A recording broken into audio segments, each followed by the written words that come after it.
What's going on, guys? It's your boy Scrubby here, back again with another video. Hope you guys are having a fantastic day sitting inside your rooms, because I know I am. I never thought the government would endorse me being lazy, but here we are. And if you are having a great day, then be sure to press the like button. Otherwise, no joke, no scam. You will run out of SpaghettiOs in day 6 of the 30-day lockdown. Yeah, that's right, you little kid. You thought it was fun having to survive on nothing but SpaghettiOs. Just wait till you have to resort to eating cat food because you didn't press the like button. It's really simple. Pressing the like button makes you better in the long run. Real talk though, guys, what's going on? It's been an eventful week, an eventful little space of time. In the event of the last month, my channel has somehow died a little bit more. We've put the entire world on lockdown, but the thing that hasn't changed is that people really hate entitled kids being jerks. And I have a story today about a kid that definitely deserved everything that came to him. I've said it a couple times now. I went to a private school where some kids' parents definitely had some bands. I did go to a school with a couple of like famous people's kids. I'm not gonna name names or anything because I just don't do that on this channel. But there were some people in my school that had a ton of money. And, you know, I grew up pretty normal. Like, my parents definitely aren't sending money to the Caymans every month, or at all. I think the only money my parents have ever sent to the Caymans is when we were on a cruise one time. But, like, other than that, you know, I lived a pretty normal childhood. But a lot of these kids had grown up around nothing but Gucci belts and, like, Louis Vuitton rattles. When they were a baby, their parents refused to use throwawayable diapers because that was a poor person thing and had liquid gold cast into their body every time they soiled themselves. And I learned from a pretty young age that certain people are just gonna flex stuff because they're deeply insecure. And something else that I learned at a young age is kids flexing is one of the lamest things ever, because 9 times out of 10 it's just definitely not your money. Like, when you're in middle school, there is literally no way that you bought yourself a new iPhone. Mommy and daddy definitely did it for you. And at least in middle school you could be like, oh, they're immature and dumb. But by the time you're in high school, you should basically know that flexing what mommy and daddy get in their bank account every month definitely does not make you look cool. It makes you look like you belong on a certain canoe made out of a feminine hygiene product, a douche canoe. And on the douche canoe, there was a bunch of people at my school. This hypothetical douche canoe full of people that flexed their parents' money. There was tons of people that did this. Like, the specific kid that the story is about was not the only person that would flex their parents' money way too much. But even in a school full of people doing it, this kid was known for being extremely obnoxious about the fact that his dad was some, like, crazy successful lawyer with a ton of money. He was constantly posting stuff on Snapchat, like him holding a bunch of money, and would make the caption, "Sorry, I don't speak poor people," or like, "Ugh, poor people are so disgusting." I'll never forget one time he posted on Snapchat a picture of a homeless dude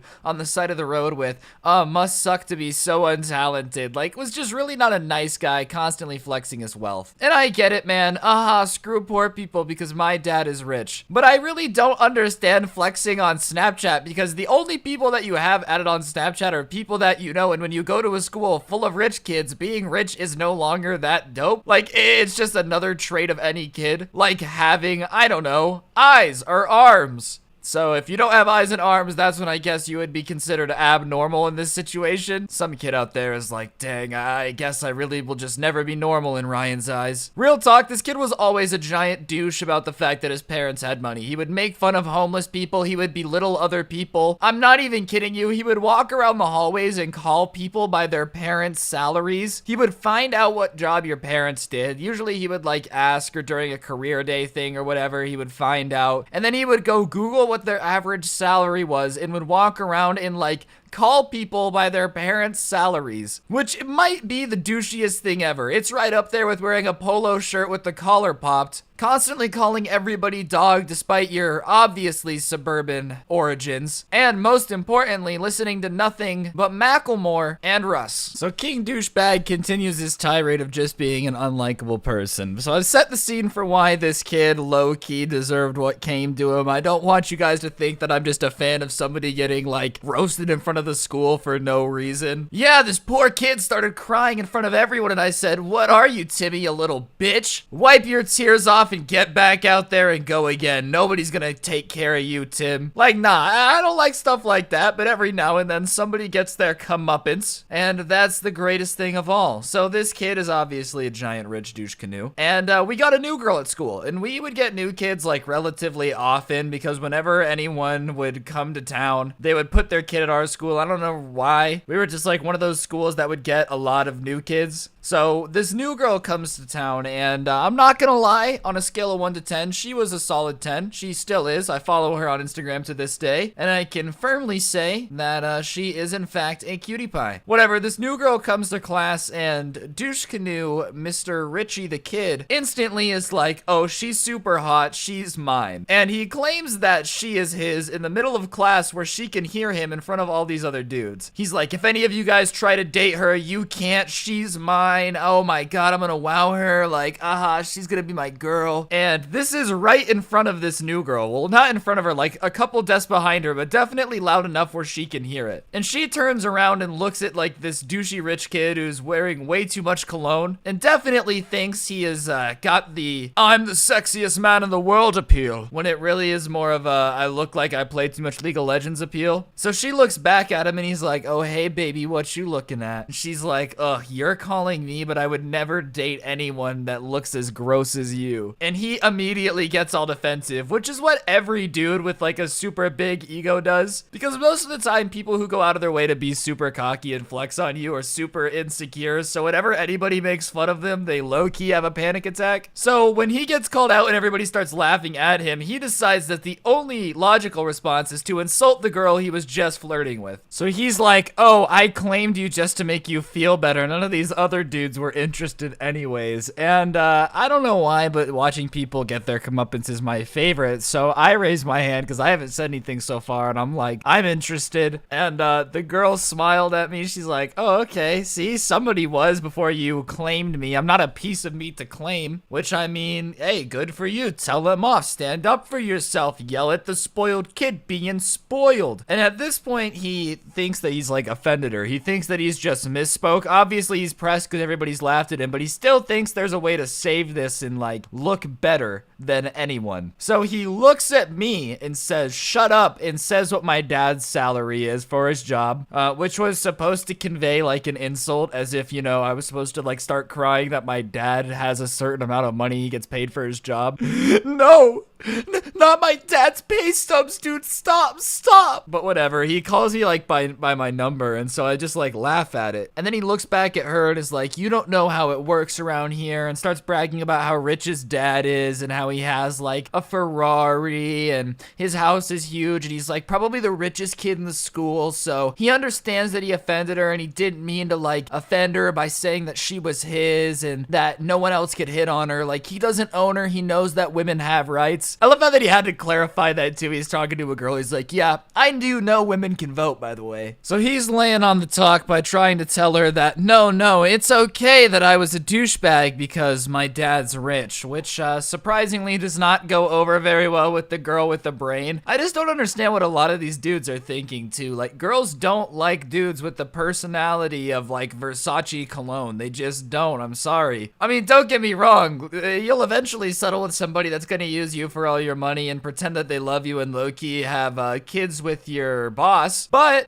if you continue to just be a giant jerk, that's kind of what you get. That's the trade-off. People that are jerks marry people that are jerks, and people that are nice marry people that are nice. It's just the setup for the rules. And the girl very, very slickly, almost with a flick of the hair to dismiss all annoyance that has been in her face now, is like, I don't really care how much money you make. Sorry, I'm not that shallow. And the kid is like flabbergasted at the fact that this girl is not impressed by the fact that her or his dad has money. And he starts telling her that like, oh, obviously she wasn't his type then because she's a moron, and how he thinks that like girls like her are really idiotic to turn down guys like him because he could take care of them, which is always the move. If you want a girl to like you, start insulting them after they reject you. It definitely doesn't make you look desperate or, you know, like you have no idea how to interact with women. None of that. And so at this point, the girl looks pretty fed up up. And I'm not gonna lie, being the new kid is scary enough, but coming in and roasting some dude definitely takes some cojones the size of Philip Rivers. So she looks at him as he's insulting her, saying that she's a moron, and is like, no, what's idiotic is claiming a girl that has never spoken to you at all and doing loud enough so she can hear you. Maybe if you want girls to talk to you, maybe you should stop treating them like you own them and start treating them like they have feelings. And the entire class is like, oh, because everybody just hated this dude. And just when we think it can't get worse, and she's like, oh, and one more thing, nobody cares if you have money, because I bet you your dad is disappointed in you and wouldn't leave it to you anyways. And at this point, it's not like a super great insult, don't get me wrong, it's pretty mean. It doesn't sound that great in retrospect, like it's not the greatest roast ever spoken into existence, don't get it twisted. But you gotta understand, for a kid that did nothing but talk about how much he hated poor people, watching him get basically fisted in front of the class was pretty entertaining. So homeboy is now grabbing his hand like that one Arthur meme from a year ago, where he just looks like he's about to let loose on everybody, and he's all embarrassed and he's all hot in the face, and he's like, well, whatever, at least at the end of the day, like, I still have money, like, you might not like me, but I still win at the end of the day, because I get to go home in a Rolls Royce. Which, I mean, kind of fair enough, low-key, like, in retrospect, he kind of has a point. We can hate him all he wants, but he still gets to go home to the mansion. But after that, the post making fun of poor people on Snapchat stopped. He definitely stopped thinking that he owned the place, and he stopped dressing like, I don't know, you know when old people's houses are decorated, and it's just really gaudy and tacky and just not vibing? Yeah, that's kind of what he would dress like. So after that, he switched it up a little bit and overall became a nice person, because every now and then your bully just needs to get roasted in front of everybody and dramatically embarrassed for them to have a life-changing experience. But on that note, guys, that's gonna do it for the video. Hopefully you enjoyed. If you did, please be sure to press the like button, turn on notifications if you're new. If you turn them on, send a screenshot to my Instagram at Scrubby for a shout out. I do one every day. Today's notification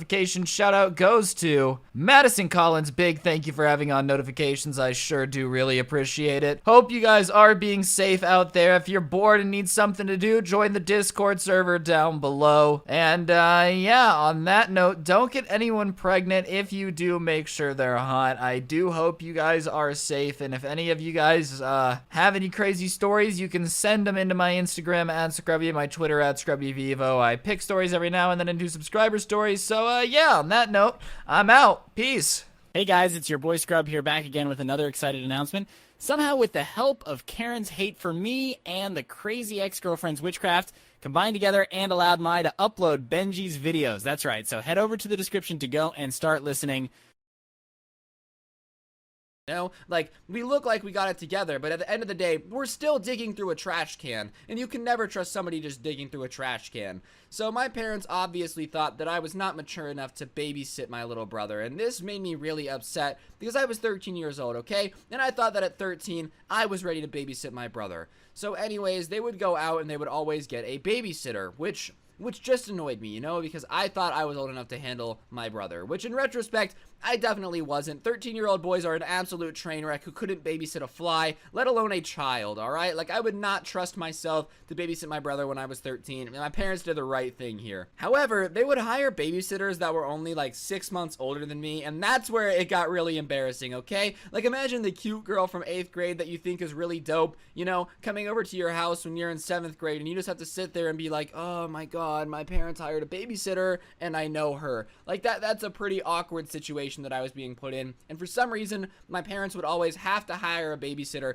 that I knew. Like, when I knew someone, it encouraged them to hire them, even though I asked them not to plenty of times. So for about 2 months we get these babysitters, and I mean, I always knew them, but I never really had a crush on them, you know? Like, I was like, oh man, you're Donovan's older sister, or you're Donovan's sister, this is weird. But it was never like, oh my gosh, you're cute and this is embarrassing, you know? It was just always a little bit awkward. And that was until they hired Megan, okay? And that's not her real name, but Megan was a girl that I had a crush on my entire 7th grade year. She was an 8th grader, and I thought she was drop dead gorgeous at the time, you know? I had the biggest crush on her that's humanly possible. So when my parents told her, told me that she was going to be babysitting me, I of course had an absolute panic attack because I did not want to be embarrassed and have her think that I'm some little kid who needs a babysitter, alright? I had a massive crush on this girl. So whatever, she comes over and we get introduced, and it's this awkward, I know who you are, you know who I am are thing, and I am are, Jesus, I don't even know what I'm saying. Anyways, she knows who I am, I know who she is, so obviously it's this little awkward back and forth, we're pretending not to know each other,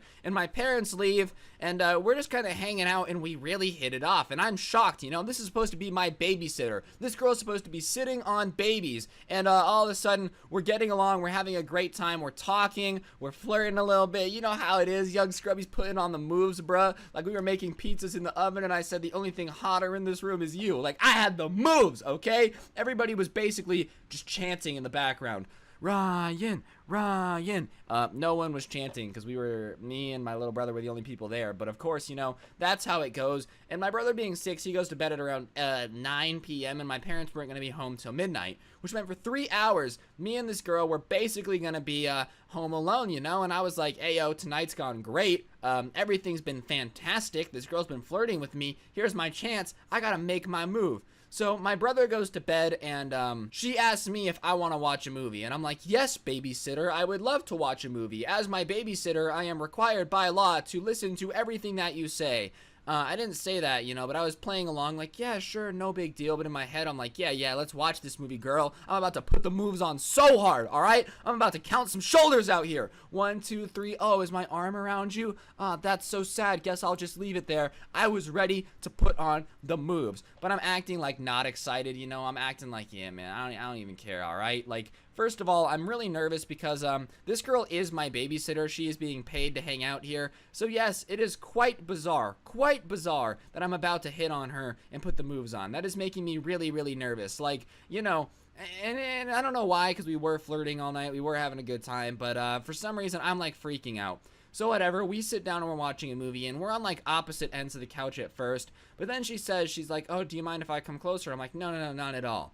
And she had a blanket on. She like puts the blanket over me and her and like puts her head on my shoulder. And I'm like, oh my God, this is it. This is it. You know, 7th grade me is basically getting ready to tell all of my friends on Xbox Live as soon as I get on that I actually somehow manage to hook up with the babysitter, okay? You know, 13-year-old me is jumping for joy, basically like I just won a free warhead at Old Navy or whatever. Like, I am hyped right now. So here I am, making out with my babysitter on the couch, like an absolute savage. You know, I'm pretty sure I drank 47 Monsters and renamed myself Kyle for the amount of savagery that was going on in this situation. So we're making out, and it feels like we're making out for about 20 minutes, and then I hear the garage door open, you know? Like, I hear the garage door open, and I'm like, hey, my parents are home. I'm gonna pretend to be asleep. That way they don't think anything's going on, and I'll see you at school. Well, it was summertime, so I'm like, I'll see you when I see you, you know, come back over. She lived in our neighborhood, so I knew we could hang out. I was like, yo, this is dope. Not only did I get a babysitter, I got a girlfriend. So, she gets paid. My mom paid this girl to make out with me. She didn't know it at the time, all right? My mom didn't walk in like, oh, were you guys just making out? Here's your money, you know? But,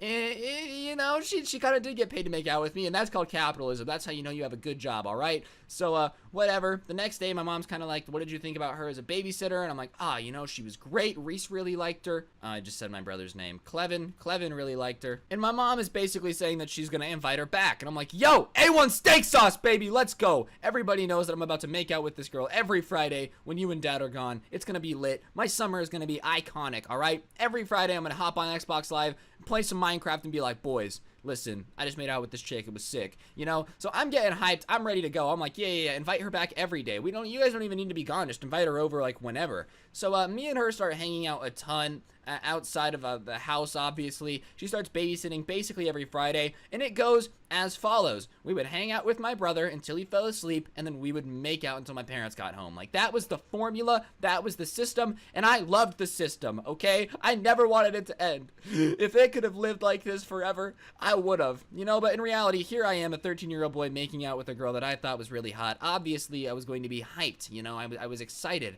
But, you know, all good things can't last forever. All good things must come to an end. And what happened next was the most depressing moment of my young 13-year-old life. So one night, me and this babysitter are making out, you know, we're having a good time. We're out here really double dabbing, high-fiving, doing all the fancy tricks.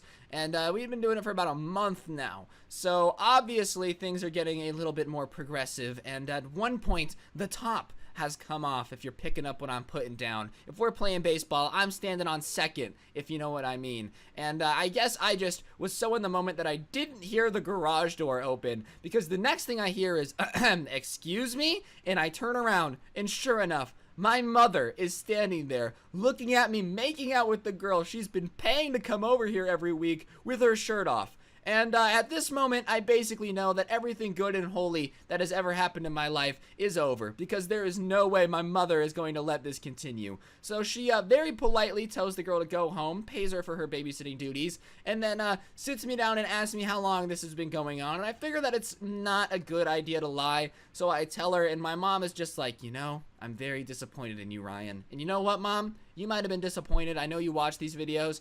I don't care. I don't give a shit, because I made out with that chick and it was lit and you ruined it, and that's not dope. But at the same time, I shouldn't have lied about it. I agree. No one's dope in this situation. 0% dope being spread around the table.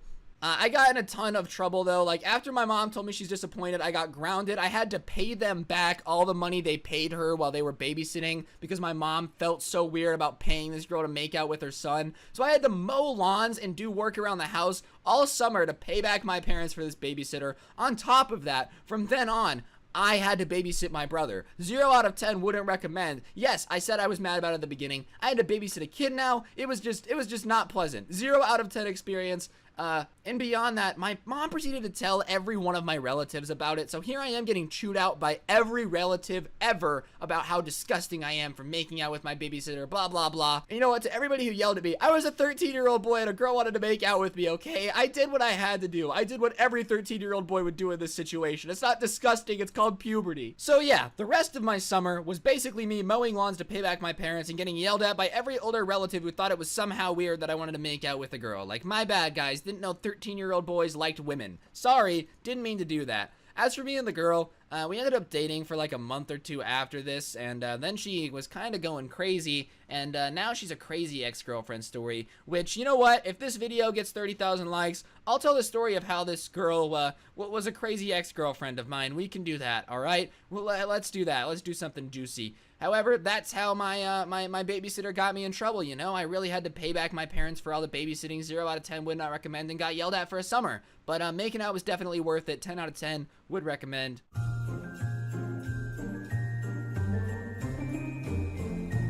My first real experience I had with this babysitter that I remember is when I was around 4 years old. Like I said, he was my neighbor and he was around 15 at the time. And he came over while my parents were gone. And at one point, after hanging out with me for a while, watching TV, making me dinner, all that stuff, he told me that we were gonna play hide and seek. But I had to be a real good hider and I would probably be hiding for a very long time. So I was like, bet, dude, I'm ready to play. I love hide and seek. I thought I was just gonna be playing games with this cool babysitter that was new and definitely wanted to hang out with me. And in my house, we have this closet under the stairs that has a bunch of room in it, kind of like a Harry Potter closet, and there's a bunch of toys and boxes in there, and that was my favorite hiding place. And I ended up finding this out later when I would tell my parents about this when I was like 14 years old, but they told him that was my favorite hiding spot. So if we were playing hide and seek, to let me hide there for a little before finding me, just because little kids like to be good at things, you know, and I was only about 4 years old. So I go into the closet, I hide behind some boxes, and I start waiting for my babysitter to come find me, because he promised me that we were going to be playing hide and seek, and who lies to a 4-year-old, am I right? So here I am, lying in the closet behind these boxes, waiting for my babysitter to come find me, and I hear the door rustling, and me being a 4-year-old, I'm like, oh, this is going to be lit, boys. Oh, there's no way he's going to find me. I am the god at hide and seek. I am untouchable. I am Sly Cooper. I am invisible. I am Iron Man. And so I'm just minding my business, really expecting my babysitter to burst through the door any minute. And 10 minutes passed probably, or at least felt like 10 minutes, and he still hasn't come in. There was just fidgeting shooting at the door and that was it. And it's not dark in there. There is a light in there, so I'm not like freaking out or anything, even though at the time I was pretty afraid of the dark. But I am stuck in a tiny closet with just a couple toys, right? So I go to open the door because I'm like, hey man, you haven't found me in 10 minutes. You're kind of bad at this game, you little poop shoot. And the door won't open. There's no lock on the door, but I'm pushing on it and it's not working at all. Like the door just isn't budging. And that's when I hear it, a voice I didn't recognize, and it was a girl's voice. And she's saying my babysitter's name, who I'm gonna name Daniel for the purpose of the story, because I feel like that's just a douchey name. And this guy just locked a 4-year-old in a closet, so he's kind of the king douche. Like if there was a douche kingdom, this guy would be the douche king, okay? So they're talking, and I start to hear noises that definitely isn't a normal conversation. That's all I'm gonna say, because I like to stay monetized, and Susan's kind of edgy lately. But I'm banging on the door. I'm a 4-year-old, by the way, banging on the door trying to get out because this douche canoe locked a 4-year-old in the closet. I'm banging on the door. He's banging something else, if you guys know what I mean. And I'm stuck, and I'm like, oh my god, I'm gonna die in the closet. Holy cow, he's being kidnapped by a group of female ninjas that love to scream. But regardless, about 20 minutes later, she leaves, and the door opens, and he's like, oh my gosh, I didn't know how to get the door open. I was trying so hard. And I'm like, listen here, Daniel, I might be 4 years old, but I wasn't born yesterday. 4 years old is 4 years, mister. You think I'm stupid? I've seen Shark Week 4 times at this point. I have plenty of knowledge on absolutely everything, all right? And that's when I notice a dining room chair that is suddenly near the door. This guy had propped a door underneath the closet handle so I couldn't get out, just to bring his girlfriend over. And you know what? If he would have just turned on the PS2 upstairs and just been like, yo, play a video game,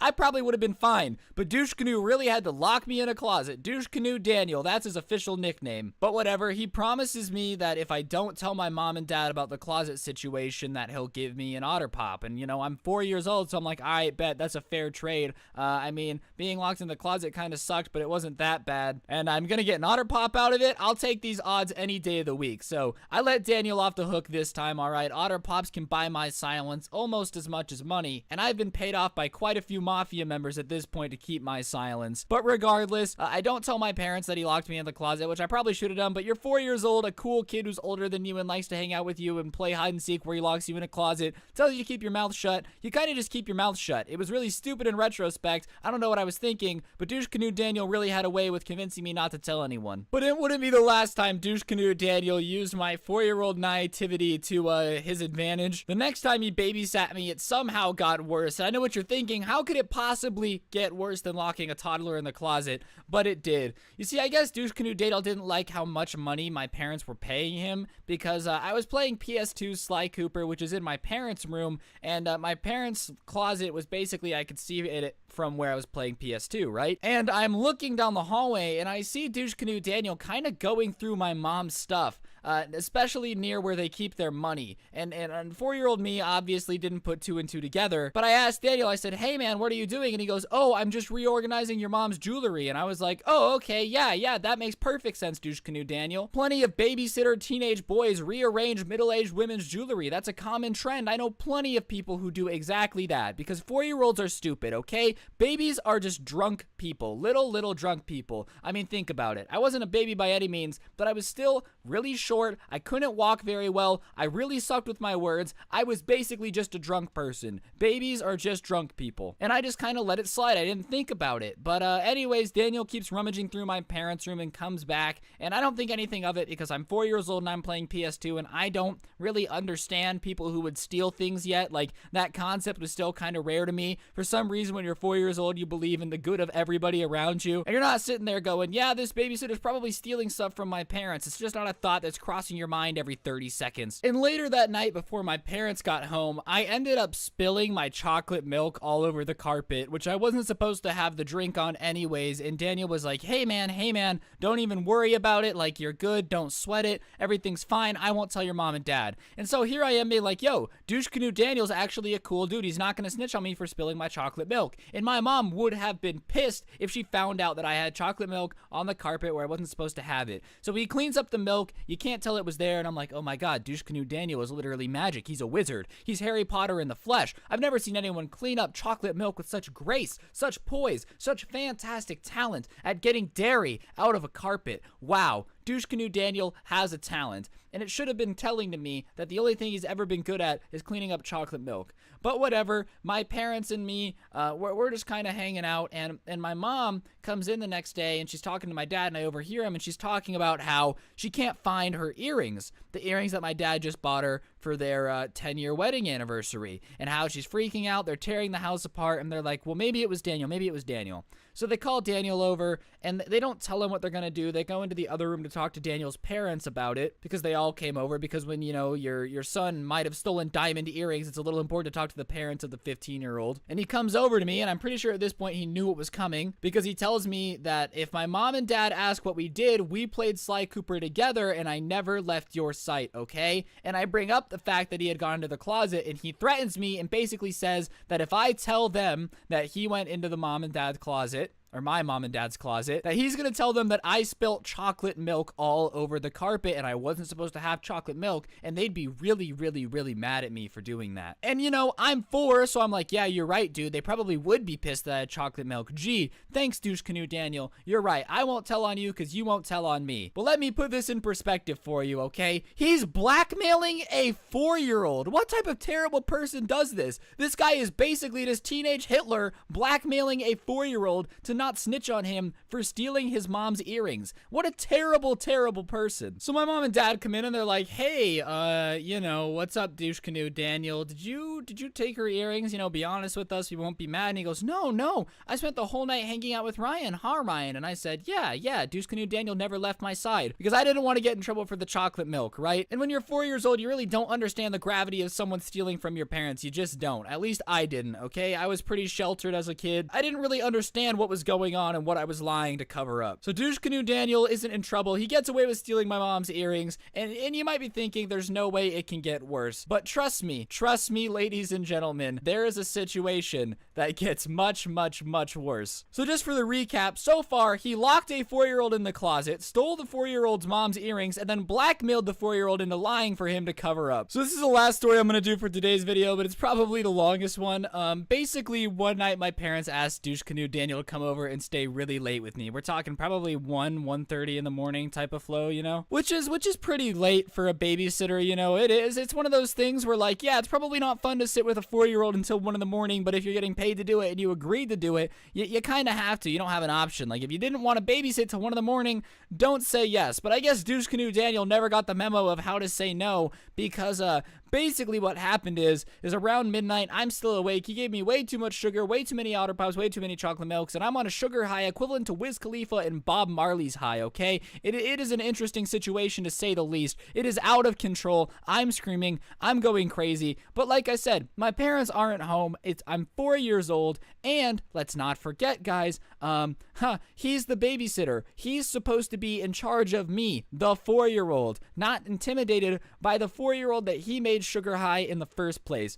But regardless, Douche Canoe Daniel, after making the mistake of getting me sugar high, after getting the mistake of keeping me up super late, it's around midnight. Like I said, my parents will be home around 1:30 in the morning, which is pretty late, I'm not gonna lie. Douche Canoe Daniel just decides to do the following. He says, you know what, man, I'm hungry, get in the car. Keep in mind, Douche Canoe Daniel is 15. My parents took one car, my mom's car was still at home. He goes, grabs the keys, puts 4-year-old me at midnight in the car that he's not legally allowed to drive, that it's not his car, and proceeds to drive with me to his friend's house at midnight. And it basically stole my mom's car to do this, by the way. Like, I don't know what the guy was thinking. Legitimately took my mom's car from the house without her permission with a 4-year-old at basically midnight, 1 in the morning, and takes me to his girlfriend's house. They get in the car. He proceeds to tell me to get out, and they make out in the car with me standing on the sidewalk at 1 in the morning in the car he just stole from my garage. Who does that? What a terrible person. And at the time, I really didn't even think it was that big of a deal. So whatever, it gets to be about 1 in the morning. He freaks out, rushes me home, puts me to bed, and says, go to sleep or I'm going to tell your parents you spilled that chocolate milk the last time. I shut up, close my eyes, pretend to be asleep when my parents walk in. He starts talking about how I've been out since 9 p.m.,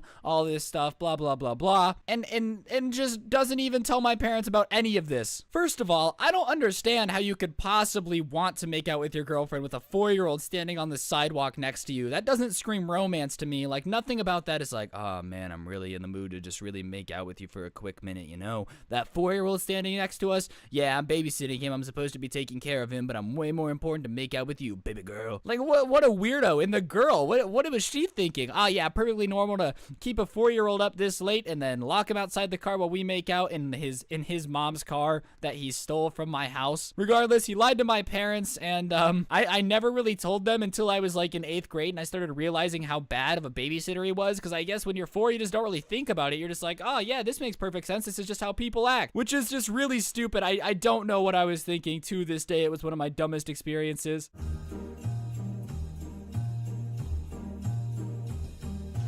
So when I was a wee little lad, there was this girl who lived down the street from me that from the outside world seemed pretty normal, okay? She was the pretty typical girl next door type. She was a valedictorian and like class president, or she went on to be valedictorian. She was class president, super involved in school and stuff. Basically seemed like the perfect person that you would want to babysit your kid. You know, when you're sitting there and you're like, I'm trying to go get crunk with my husband. Who do I want to be in charge of my child's mind? She's probably the girl that you think of. And my parents, you know, don't have the best track record for picking babysitters, but from the outside, this was a really solid choice for who they wanted to babysit their kid. And since she lived down the street, whenever I would be playing outside or anything, sometimes she would come out and like play with me, and we got along really well, and I really liked her. So my parents were like, perfect, this is a great babysitter for Ryan. You know, nothing's gonna go wrong. This is gonna be a fantastic choice. Ryan's gonna have so much fun whenever we go get crunk. Like, it's gonna be great. It's gonna be a fine time. Everyone's gonna win here. And before anyone down below is like, why was she outside playing with kids? I was 6, all right? This is the time before iPhones. I didn't grow up with an iPad in my hand like you guys. You know, most teenagers were pretty bored most of the time. So regardless, one day I'm playing outside, and this girl is playing with me. I'm gonna name her Danielle for the story. That's not her name, but, you know, I'll call her Danielle. And I say that's not her name just in case YouTube gets any fancy ideas and is like, we're taking this video down. That's not her real name. I'm not leaking personal information, so anyways, we're playing, and my mom says, hey, Danielle, you know, me and Ryan's dad are going out this weekend. Is there any way that you could watch Ryan? We'll pay you, you know, but, like, we just need a babysitter. And Danielle goes, oh, yeah, of course. And up to this point, I thought Danielle was sick, all right? I might have been 6 years old, but I might have been crushing a small amount. If I had an Instagram when I was 6, Danielle would have been my Woman Crush Wednesday at least 8 Wednesdays in a row, okay? Like, she was cute, she was funny, she would play with me, she knew about Power Rangers, all right? I was 6 years old, and I was like, I'm the Red Ranger. And she's like, I'm gonna be the Yellow Ranger. And I was like, oh my God. Will you marry me, Danielle? Listen, I know I'm 6, but if you wait 12 years, I will wife you up. I thought she was great. So when she said yes, I was so hyped. I was trying to push my parents out the door, okay? My mom's like, oh, we're going out Saturday. It's Wednesday. You know, I'm like, hey, Mom, you and Dad should go out right now. Like, leave. Go away. Never come back, actually. If you just left me to be raised with Danielle, I think that might actually be better for my childhood development, you know? Like, you guys can just leave. So little kid me is super hyped that I'm going to have this girl that I have a small crush on babysitting me because, you know, I'm a savage. I'm going to put the moves on. I'm gonna be like, ayo, Danielle, haha, I don't know if you know me though, but I'm gonna have a big YouTube following in 12 years, you know what I'm saying? Haha. So after excitedly waiting all week like a little kid, being super hyped, it's basically Christmas for me because there's gonna be a cute girl in my house. The day comes and Danielle comes over and brings over board games, and we built a blanket for it, and the first time she babysits me, it is capital lit. All right, I'm having myself a fantastic time. My mom comes home and I start crying because I don't want her to be back. Like, that's how lit of a time I was having. Danielle was a pretty solid babysitter, all things considered. And for the next couple weeks, everything is fantastic. Basically every weekend Danielle comes over and Danielle, not Daniel. Okay, she got a gender change halfway through. I'm kidding, but so Danielle comes over and we have a great time basically consistently for 6 months. But Danielle at the time was a senior in high school, so it came time for her to graduate, and that summer, you know, she wanted to be a teenager and have fun, and my little heart was broken, okay? I missed Danielle. I was like, my heart longs for thee. Juliet is the sun, and Danielle is my babysitter,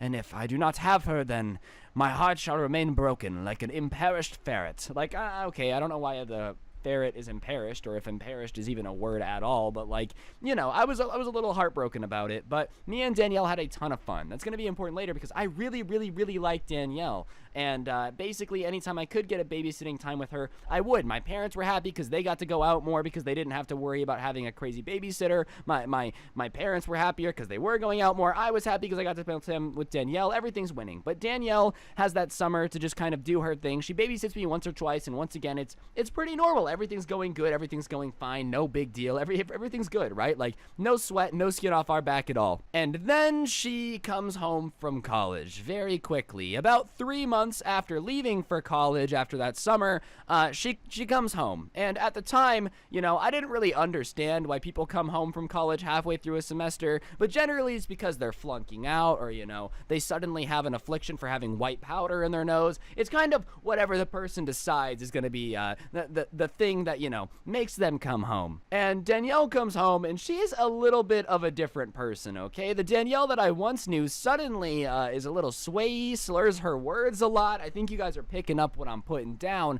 but the Danielle of old is gone. But I still really liked her. I was like, oh, sick, Danielle's back. We're going to party every weekend again. My parents are going to make her babysit me, all this good stuff. And my parents, you know, still trusted Danielle. They didn't think there was anything weird with it. And she lied and told them that she came home because, you know, school was just hard and she didn't know what she wanted to study. So she was going to take a gap year and just try to figure out what was going on, you know, just kind of see. Let's see. What does Danielle want in her life? And I respected that, you know. I was only 7 at this point, but I was like, yes, Danielle, you do you, girl. I want you to be happy. Danielle, listen, when I'm 18, I'm still getting down on one knee. It's only 11 years away now, all right? We're like almost there. And she starts babysitting me again. And the first time she's babysitting me, I noticed that things are a little bit different because she doesn't want to play with me. She doesn't want to, like, have fun or hang out.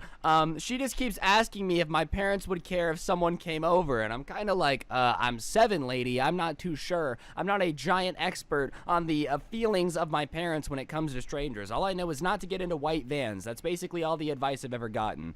So, obviously, you know, at this point, she's like, okay, well, I'm going to invite someone over, but don't tell your mom and dad. Don't tell your mom and dad. Don't tell your mom and dad. I'm like, all right, okay. I'm not going to tell my mom and dad. I got you, Danielle. We have a special bond since we're eventually going to get married. I ain't going to snitch on my wife, all right, guys? You know, I'm not 6'9". I'm not 6'9". I'm not going to be the type of guy that snitches for no reason. So she invites someone over, and for the next 20 minutes, she's just frantically looking out the window and basically ignoring me, which made me feel pretty sad because Danielle used to be a great babysitter, and she's just ignoring the kid, which is kind of the weird point of babysitting. Like, I don't know if you know this, Danielle. I don't know what was going through your head after you left college. Maybe you just left because you were stupid. You're supposed to watch the kid, but I'm telling you, I literally could have turned on the oven, started tap dancing on top of it, caught my shoe on fire, throwing my shoe onto the carpet. The carpet could have burst into flames, and Danielle would have been like, okay, my boyfriend's not here yet. Come on, chillax. Well, it ended up being her boyfriend, but we're getting there. I'm getting a little bit ahead of myself. So after about 15 minutes of her looking out the window like a crack addict expecting Jesus to come through, this guy pulls up on a motorcycle, and he gets out and he walks in, and he is covered in tattoos. I'm talking face tats. I'm talking normal tats. And this isn't now with SoundCloud rappers, all right? These aren't little pump face tattoos. These are the type of face tattoos where when the guy's walking towards you in the grocery store, you're 97% sure you're about to get mugged. Like, those types of face tattoos. You know, they're tattoos that aren't even, like, looking good, you know? It's like an upside-down X that's spelt wrong. I don't know how you spell one letter wrong, but I'm pretty sure on his face there was a spelt wrong letter. Like, it was an A, and if you went, what letter is that? He'd go, it was supposed to be a C, but we were all crunk. Like, you know, it's just, he had some interesting tattoos, was very clearly a very classy guy, you know. So we're chilling there having ourselves a conversation, and by us having ourselves a conversation, they were just frantically making out on the couch while my like 7-year-old self is sitting there just kind of like do this is fine, everything's fine, you know the meme of the dog where he's sitting in the kitchen and literally everything's on fire and he's like, it's fine, everything is fine. That's basically the situation at hand here. So they make out on the couch for a little bit, and then they go, okay, I'm gonna leave. And I'm kind of like, hey, Danielle, you know, I've been super chill so far. I let your boyfriend come over. I let you guys make out while I was sitting here trying to play Power Rangers. You know, I've been super chill. I don't necessarily think that, you know, you leaving me home alone is the best idea. My parents are kind of paying you to sit here and make sure I don't burn anything down, and there's not really a way for you to make sure that I'm not burning anything down if you're not here. Like, you know, if you're not in the house, you can't make sure the house still exists. So anyways, she leaves with this dude, leaves like 7-year-old me just straight up chilling on the couch all alone. She didn't even leave any lights on, all right? Thank goodness I knew how to turn light switches on. I know most 7-year-olds don't even know how to turn on the lights. Or maybe that's just my brother, all right? We locked him under the stairs for a little bit. He's got this weird thing. He's got a lightning bolt scar on his head. I'm not really quite sure what's going on, but Dang, he's weird. So, regardless, she just, like, left me home alone and ditched. But at this point, I still really like Danielle. So she comes home about 4 hours later, definitely in a different state of mind, all right? I'm going to leave that up to the older kids who can understand what I'm saying, can understand what was going on. But she comes home in definitely a different state of mind. So, regardless, I'm just kind of sitting there not really knowing what to do because she's clearly out of it. She just comes and, like, crashes on the couch. And my mom and dad come home probably about an hour after that, during which I'm still trying to make sure she's breathing, okay? Like, I'm looking at her, and it's one of those things where she kind of looks like passed out, so I'm putting mirrors under her nose to make sure that she's still breathing, you know, general stuff that 7-year-olds have to do with their babysitters. Hashtag bonding forever, LMAO. So regardless, my parents come home, and they're like, oh, is she okay? And I'm like, yeah, she was really sick earlier, she threw up, and they're like, oh my goodness, well, let's just let her sleep on the couch, and let's go to bed. So we go to bed, and I'm 7, and I'm covering for her. And the next day, my parents are like, hey, we got to run to the grocery store a little fast. Can you sit with Ryan for like 20 minutes? And she's like, yeah. And she starts asking me, the 7-year-old, what happened last night. And if you have to ask the 7-year-old you're supposed to be babysitting what happened last night, the answer is probably nothing good. So I kind of fill her in, and I'm like, so I lied for you. And she's like, oh, you covered for me? And I'm like, yeah. And she's like, oh, that's so sweet. You're such a good kid. And I'm like, yes, I know I'm a good kid, which is why you should babysit me and stop hanging out with dudes with one letter spelled wrong on their face. To this day, I still don't know how you could spell a letter wrong, but his face tattoos were that bad, all right? I'm pretty sure at one point he said, yeah, that's a lion. And it looked like the Napoleon drawing dynamite of a liger. Like, it was a rough time. So, regardless, I covered for her, and she went back to her house, and my parents still paid her. We're never the wiser, which in retrospect, I don't know why I covered for her. Like, she was obviously out of it, but when you're young and in love, sometimes you gotta do what you gotta do, and I still planned on marrying this hoe. Regardless, guys, it wasn't the end there. The next time she came to babysit me, basically the same thing happened, and obviously didn't make me feel too good. And it was even harder because, like I said, I really liked Danielle, and we had a bunch of fun together. So, watching this person that you've known for a while kind of change and become something that isn't too great definitely isn't a fun thing to witness, but sometimes life is out of your control. But this time, when she comes home, instead of, you know, just passing out on the couch, she brings Face Tattoo Boy back with her, okay? And at this point, I've already lied to my parents once, and I felt bad about lying to them the first time, so I warn her when he comes in. I'm like, I can't lie to my mom and dad again, which, you know, pretty mature words for a 7-year-old. I feel like that should sober you up a little bit. This 7-year-old is like, I can't keep covering for you. I think I'd be like, wow, I might be going down the wrong path here. This might not be the greatest avenue for my life, but some people, you know, aren't the brightest, which obviously this chick wasn't, which is weird because she used to be valedictorian. But anyways, okay. So she comes back, and she brings the guy back, and I'm like, look, my parents are going to be mad if this guy's here, you know, like, you can't do that. And she's like, yeah, whatever, and just kind of blows me off and is like, it's not going to be that big of a deal. He'll leave before your parents come home. And keep in mind, they came back to the house at probably midnight. My parents got home around 1:30 whenever they would go out. So my parents come home at 1:30 in the morning, and sure enough, Face Tattoo Boy is still sitting there on their couch, and they're kind of like, oh, who are you, whatever, like, what's going on, da-da-da-da-da. And Danielle puts me on the spot and says, oh, we were at the park, and this guy was practicing kung fu, and Ryan wanted to learn some, and I'm so sorry, I didn't realize how weird it would be to bring him back to the house, you know, da-da-da-da-da, blah, blah, blah. Like, you know, it makes up this bullcrap story about karate, which I don't know why my parents believe. Like, my parents were like, huh, you went to the park after we left when it was already dark, met a stranger practicing kung fu. My son said, hey, I want to learn kung fu, and then you brought him back to the house, and then after teaching you kung fu, he decided to stay and hang out until 1:30 in the morning because he just really wanted to make sure the kung fu genes got into the kid after the lesson. Yeah, I don't think so. I don't know why my parents bought that. They definitely don't see red flags. Like, I think my parents might be colorblind, and whenever there's a red flag about somebody, they're like, oh, honey, look at that green flag. Isn't that so pretty? And then she puts me on the spot. Like, dog, you just lied to my parents' face and then looked at me and said, what up, 6'9", you snitching or not? So, for some reason, I still lied for her. I still went, yeah, that's what happened. And my parents definitely, like, didn't believe it all the way. But we're definitely like, I mean, okay, if you say, like, whatever, Danielle has a big track record, you know, she's babysat him for years. Of course she's telling the truth. There's no way that she's lying. And I was like, yeah, I covered for her. I don't know why I covered for her, but I felt bad.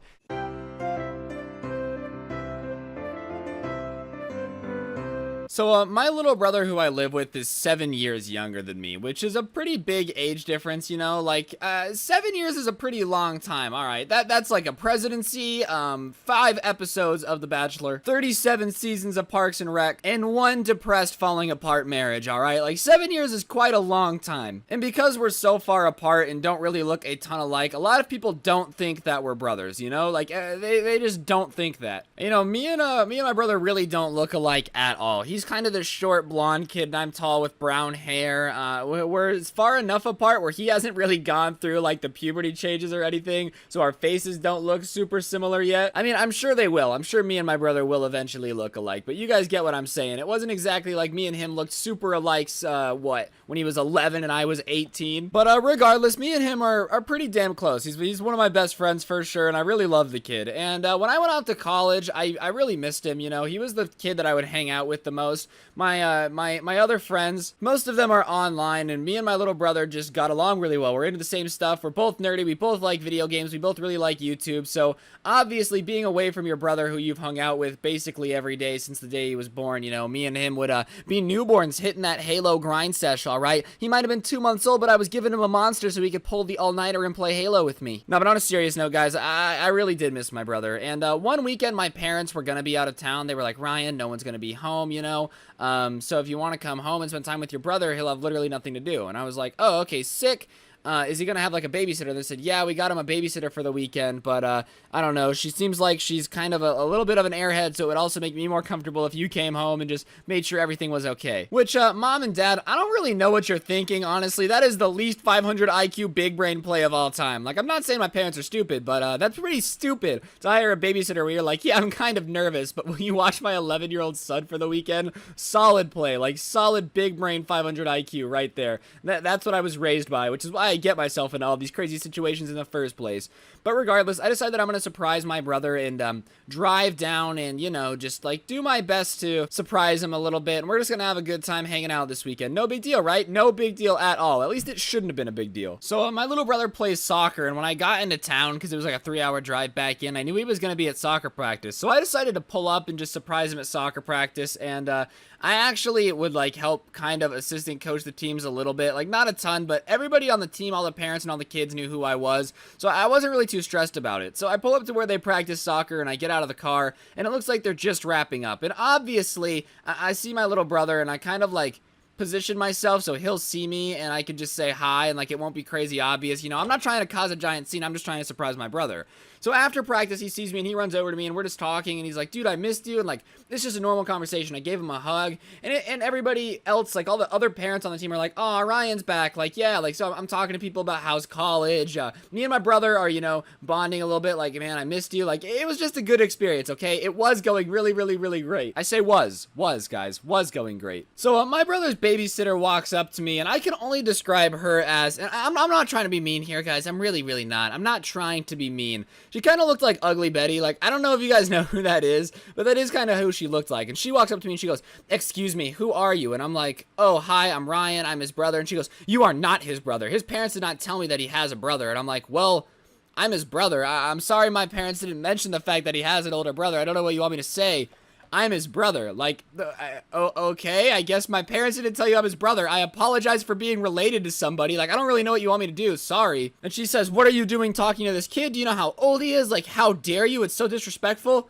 Lady, I'm his brother, okay? Like, I don't really know what you want me to do. I don't know who you think you are. I'm literally his brother. Like, I have the same last name on my birth certificate. We have the same parents. I don't know what you would like me to say in this situation other than the fact that I am his brother. So I'm trying to calm her down because it does look weird, alright? I'm not gonna lie, I might have looked slightly like a creeper. Maybe she's just being defensive because I kind of looked like I pulled up on the hello kid, do you want to get in my van flow? Listen, sometimes you gotta look on everything you do with retrospect, and I may or may not have slightly looked like I enjoy kidnapping kids on the weekend, alright? I'm not gonna cap. I walked up to this kid after soccer practice, hugged him, and started talking to him out of nowhere without saying hi to anybody else. Yeah, that honestly does look a little bit creepy. I'm not gonna lie. On a scale of 1 to creeper, I'm looking like a total Ted Bundy right now, and that's not my favorite. So I'm trying to stay chill. I'm like, alright, maybe she's just, you know, obviously the situation looks a little bit bizarre. It doesn't exactly look like something that you would see every day, so I'll just give her the benefit of the doubt, and I'm like, hey, I'm her brother, like, you can go ask the other parents over there, like, I promise. She's, I don't care what the other parents think. I just don't want you to talk to my kid. And I'm like,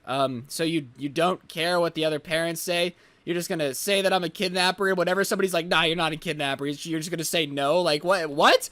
I don't understand people who just deny evidence. Like, they'll be like, oh, yeah? Well, Jupiter's not even a planet. And you're like, well, here's proof Jupiter's a planet. And they're like, no. Just no. Like, I don't believe you. Like, what do you mean? What do you mean you're not going to accept other people's words that this is actually my brother? How else am I supposed to prove that this is my brother? I don't know what you want me to do, lady. And my brother is big confused during all this. He's like, no, it's my brother. And she's like, no, you're just confused. Like, what? What? This is an 11-year-old kid, not a 2-year-old looking at a green crayon going, blue? Like, I'm his brother. What do you mean you're just confused? I don't really know what you're on about. So whatever. She's like, well, we're leaving. And I'm like, all right, well, then I'll see you at the house. And she's like, you will not see me at the house. You're right, lady. I won't. I don't know where you live. I don't have a house key. It's not like I've lived there for 18 years. What do you mean, you psycho woman? So obviously, I get in the car and I drive home, and I'm kind of just laughing at this because I'm like, well, when I walk in with the key to the house, she's going to feel like a big idiot, right? Like, how are you going to deny that I'm his brother when there's pictures of me on the wall and I'm, entering the house with a key, right? Like, I don't know. I feel like it's pretty hard to deny that I'm actually related to the person when I'm walking into the house and the dogs don't bark and everything's chilling. So, anyways, I basically pull up on the block and I bleed it, slide. If I don't want something, I don't eat it. That was a weird Blueface parody thing. I'm not really sure what I was doing there, but you guys get the idea. I get back to my house, and I walk inside. I unlock the door. I'm petting my dog. My brother's like, hey, Ryan, and here comes babysitter lady, all right? Like, I really don't know where my parents found this lady. They might have actually been standing outside of a mental hospital just picking up random people and being like, hey, want to watch my son for the weekend? That's the only explanation for anything involving this. Like, I really don't understand how a person could be A, this stupid, B, this delusional, or C, all of the above. Like, I'm sorry. I really don't understand how you can just deny that people are related when there's proof that they're related. But, hey, maybe that's just me. Maybe I'm the only logical one here on the internet. So, like I said, I'm in the house, and she sees me, and she goes, what are you doing in here? How did you get in? And I'm like, I have a key. I told you I'm his brother. Like, look, there's me on the wall. And I point to a picture of me that was taken maybe 5 months earlier. It was my senior pictures. So, obviously, it's a pretty recent picture of me. It's not like it's like a picture of me when I was 7. I could look different, It's literally me. And she goes, that's not you. What do you mean that? That's literally a picture of me. I don't know what? Like, okay, I guess it's not me. But if it's not me, then who is it? Because that looks exactly like me. So at this point, I'm like, okay, look, there's more pictures of me around the house. I can tell you the layout of the house. I can tell you how the rooms are decorated. I'm telling you, I'm his brother. I live here. And she's like, well, then I guess we'll just call his mother and find out. Is that really what you want, huh? I'm going to tell you have 5 seconds to get out of this house before I call the police and then his mother. And I say, all right, I'll call his mother. So I open up my phone and call my contact name Mom because she's my mom, bro. Like, I don't know what you mean. And she's like, that's not the number. Like, I need to double check. Let me call. And I'm like, all right, fine. You can call. So I see her, chicken fingering my mom's number into her phone. And she's like, has this look on her face like she caught me. Like, wow, haha. And if I am a child kidnapper, how did I get a key to the house, bro? Do you really think I'm a child kidnapper and I know there's another adult home and then I'm going to show up anyways? Not to mention, if I am a child kidnapper, you are now having a conversation with a child kidnapper in the living room of a house with a child home just to prove your point and call his mother? Like, are you, what? This is not a good babysitting move. This is a 0 out of 10 technique. I give this technique a 0 out of 10 Chris Hansen's. So she calls my mom and she answers. She's like, hello, Michelle. I was just letting you know that there is a man here who claims to be Reese's brother, but I didn't understand that he had a brother. Like, can you please clear this up for me? And my mom just gets really quiet and starts like laughing. And she's like, this is kind of funny. And she's like, it's not a joke. There is a man in the house. And my mom's like, well, yeah, it's Reese's brother. And the lady, like, I don't understand if these words broke her mind or like, I don't think she thought logically. She's like, well, can he leave? And my mom's like, no, why would I kick my son out? What? And so at this point, I'm like, bro, what is going on? She's like, I'm not comfortable babysitting with a man around. And I'm like, all right, yes, because obviously we have such great chemistry, I'm obviously going to try to hit on you and make you uncomfortable the entire weekend after you called me a kidnapper and tried to kick me out of my own home. That's a great first impression, We might fall in love and have a wedding this weekend. No, it's not going to happen. So I kind of tell my mom, Mom, I can watch Reese. Like, I don't mind, Like, I'll be here all weekend. You guys enjoy your break. Please get this crazy lady out of my house. And my mom's like, well, what do you think? And the girl's like, well, it's me or him. Yeah, my mom's gonna pick you over her son. Big brain IQ. Obviously the world's most intelligent babysitter to ever exist. Obviously the brightest mind of our generation. And my mom's like, all right, well then I guess you can go home and my son will stay. And she's like, really? After our commitment? And my mom's like, it's my son. You want me to kick my son out of his house because you don't know him. Yes, you can leave. And she left in a huff and a puff, and me and my brother ate nothing but Hot Pockets and Doritos the rest of the weekend and had a great time playing Xbox. So moral of the story is, if a babysitter thinks you're a kidnapper, buy Doritos. I don't really think those are related. I don't think that's the lesson you're supposed to learn, but that's what I learned from it, so...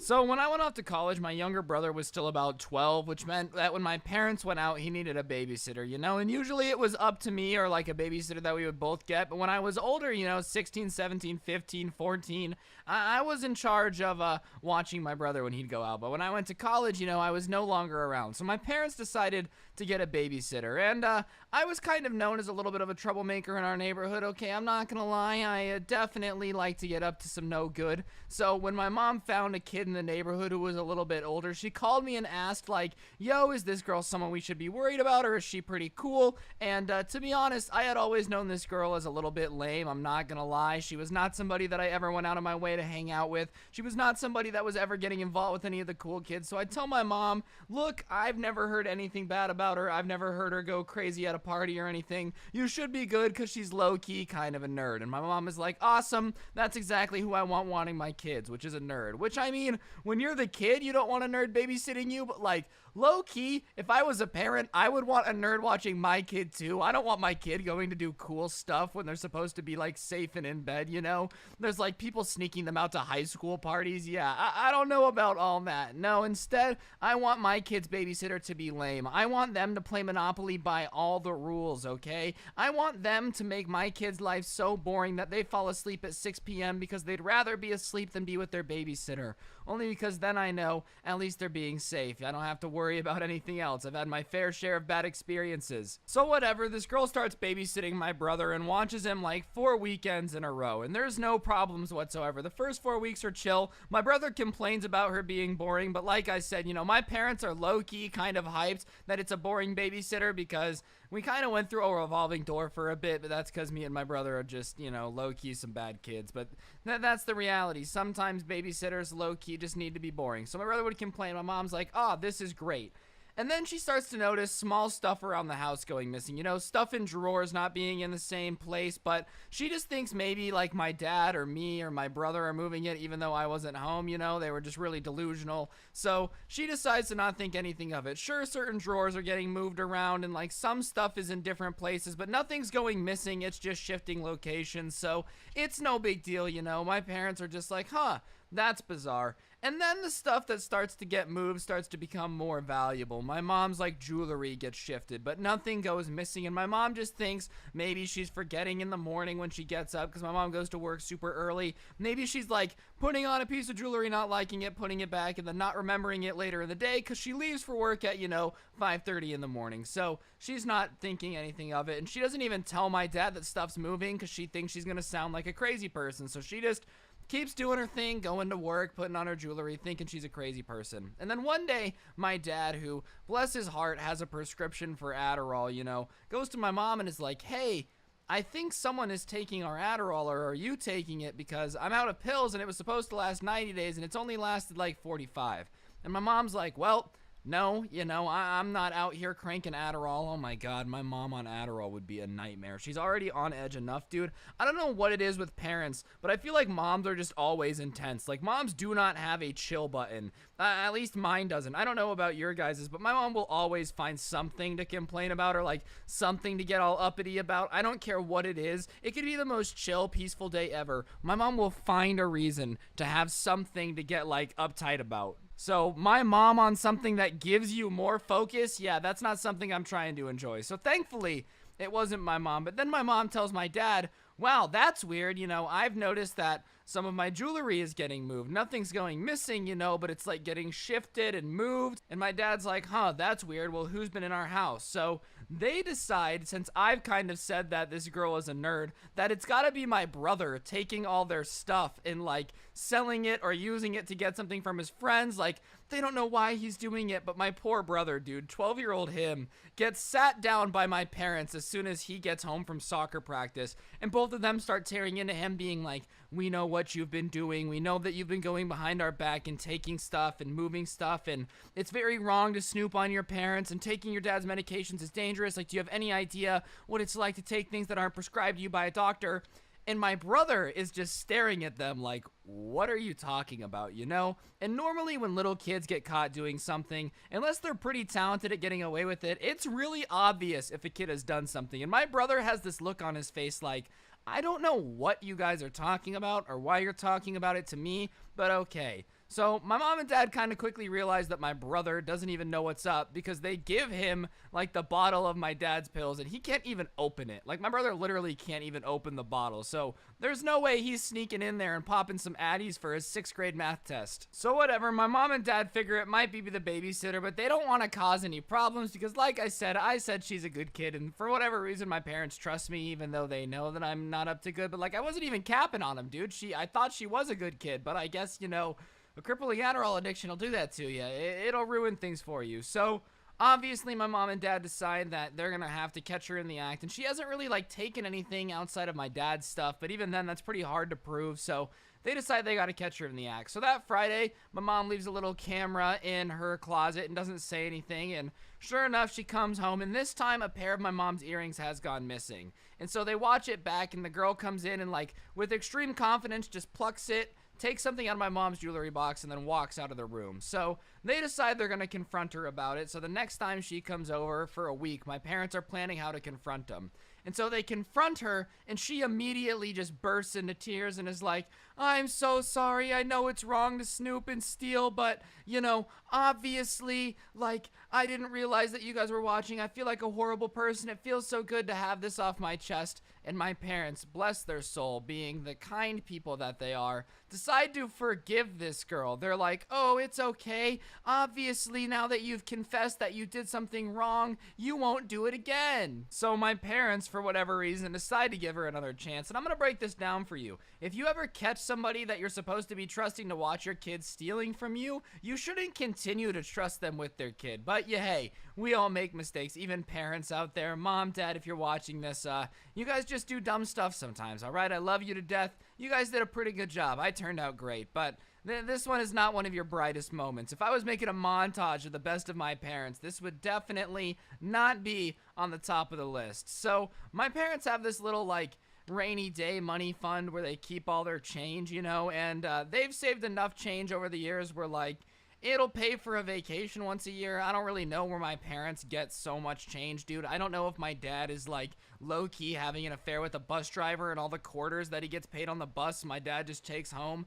I don't know what my dad's into, but somebody in my family is getting way too many coins. This is not normal. Unless someone's making it hail on my mother, I'm not quite sure where all these coins are coming from. And sure enough, the next time she babysits, my mom and dad check the house, and guess what is missing? That is right, the entire collection of coins that probably has a lot of value. So my mom and dad go over to her house, sit down her parents, and are like, did you take all of our coins? And she's like, no, I didn't. And the parents are like, okay, come on, this family probably isn't going to come over here and start arguing with you unless they know that you took the coins. And I guess while she's like trying to lie and say she didn't take it, something crumples in her jacket pocket and they pull out a Coinstar receipt. This chick had stolen my parents' coin collection, gone to the nearest like Walgreens and traded it in for cash. And that is when my parents decided, you know, my brother was probably old enough to stay home alone. He didn't really need a babysitter anymore after that, because my brother the entire time was like, I never liked her, I told you guys all along. And when the girl that your son says has been whack as a babysitter ends up to have been stealing stuff from your family the whole time, it doesn't exactly make you look like you can pick good people to take care of them anyways. So low-key, my parents took an L. This girl was an Adderall addicted thief that was just going through my parents' stuff, and then when she got caught stealing, my parents for whatever reason invited them back into our house to watch my little brother. Like I said, definitely not a parental highlight, but a pretty good story nonetheless, and it's the only reason that my brother is still allowed to stay home alone. My mom is a little bit overprotective to say the least, but hey, I guess when you stop a criminal, you get some perks.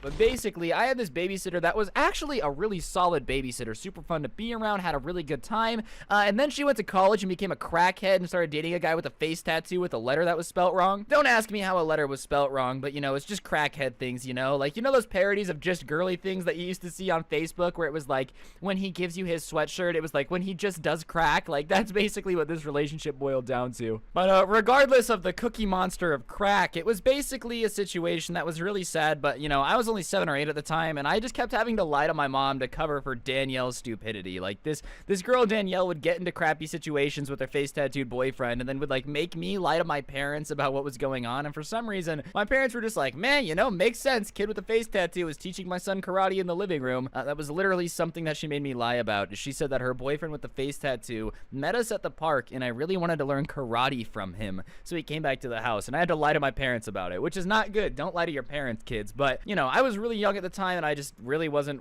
I don't know why I didn't realize how wrong it was, but I was just kind of like, nah, Danielle's the homie and we ain't snitching. I am not 6'9". I am not going, like, you know, as Lil Sky says, I ain't folding under pressure, you know, I'm not gonna do it. It's just not gonna happen.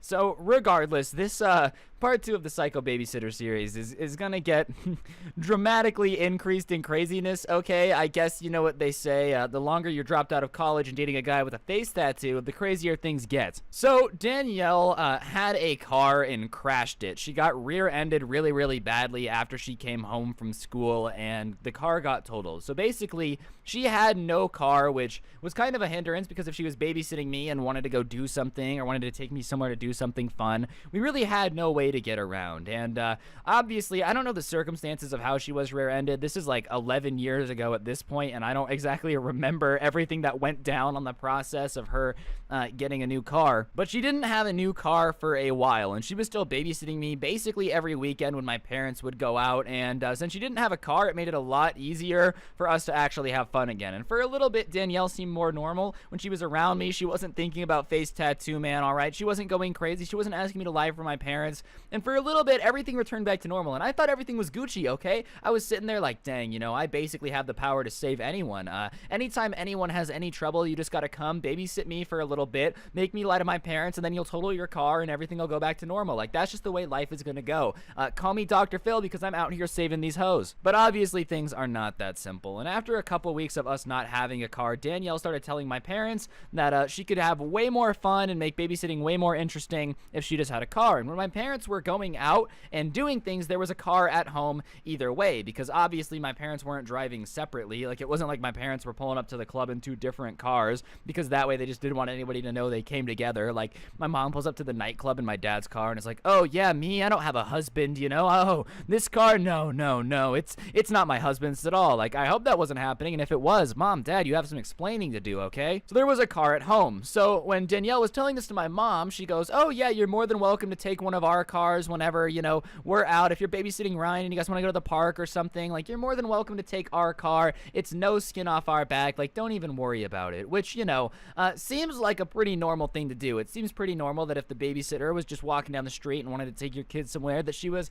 able to borrow your car. But let's not forget that Danielle was what we call a crackhead. And something about crackhead energy that you need to understand is it hinders the ability of your brain to make good decisions, all right? Crackhead energy is also known as living your best life because you don't do things that are better long term. You're just like, huh, this seems fun. We're going to do it. We're going to send it. We're not going to think about the consequences of our actions. We're just going to go ham and just ruin everything. Like, we're going to, in one fell swoop, just ruin everything good about our life. Which, hey, if that's your plan and that's your strategy going into things, you know, I don't approve, but, you know, live your best life. Do what you got to do. I'm not in charge of you. If that's what you feel like doing, then you probably need some therapy or something. But hey, if that's your choice, that's your choice. I'm not going to tell you how to live your life, except you shouldn't do crack. So the first time this happens, I hop in the whip with Danielle, alright? Chief Keef is blasting. I am ready to roll through Zone 6 like the absolute savage that I am. And last time I had driven with Danielle, it was before she graduated high school, and she was a really good driver. You know, she was patient. She was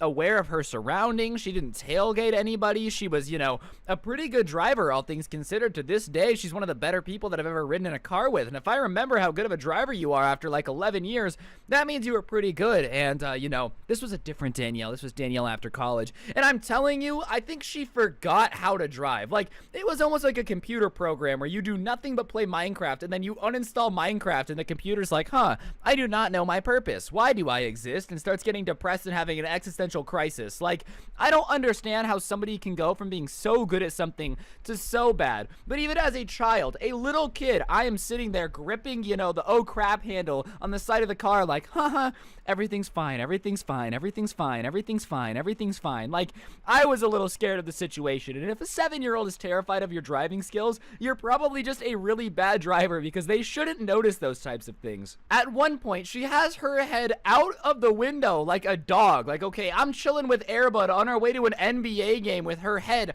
out of the window, just screaming at cars to move out of her way. And the weirdest part is, cars are moving out of her way. I guess, to be fair, if I was driving down the street and I saw someone leaning out of their windows screaming move and driving incredibly quickly down the road, I'd probably just move for my own safety too. So maybe it was more of a self-preservation move than it was actually giving into her demands. But like, she was swerving in and out of traffic, speeding through school zones. Like, I'm pretty sure she was going 50 miles an hour in a 25 zone. She was an absolutely terrible driver. So we get to this park that we were going to, right? And we get out of the car, and I'm pretty sure I'm kissing the ground, like, in cartoons when people get off a rocky boat ride and they just start kissing the ground, like, I'm never leaving you again. That's what I was like. All right, I'm lucky to be alive. At this point, I should get my own Discovery TV show. On Discovery TV, they have this show called I Shouldn't Be Alive, where people talk about, getting lost or attacked by a mountain lion in the middle of the woods with no one there to help them. Like, I think I deserve my own series of that, because I do not know how I survived this situation to this day, okay?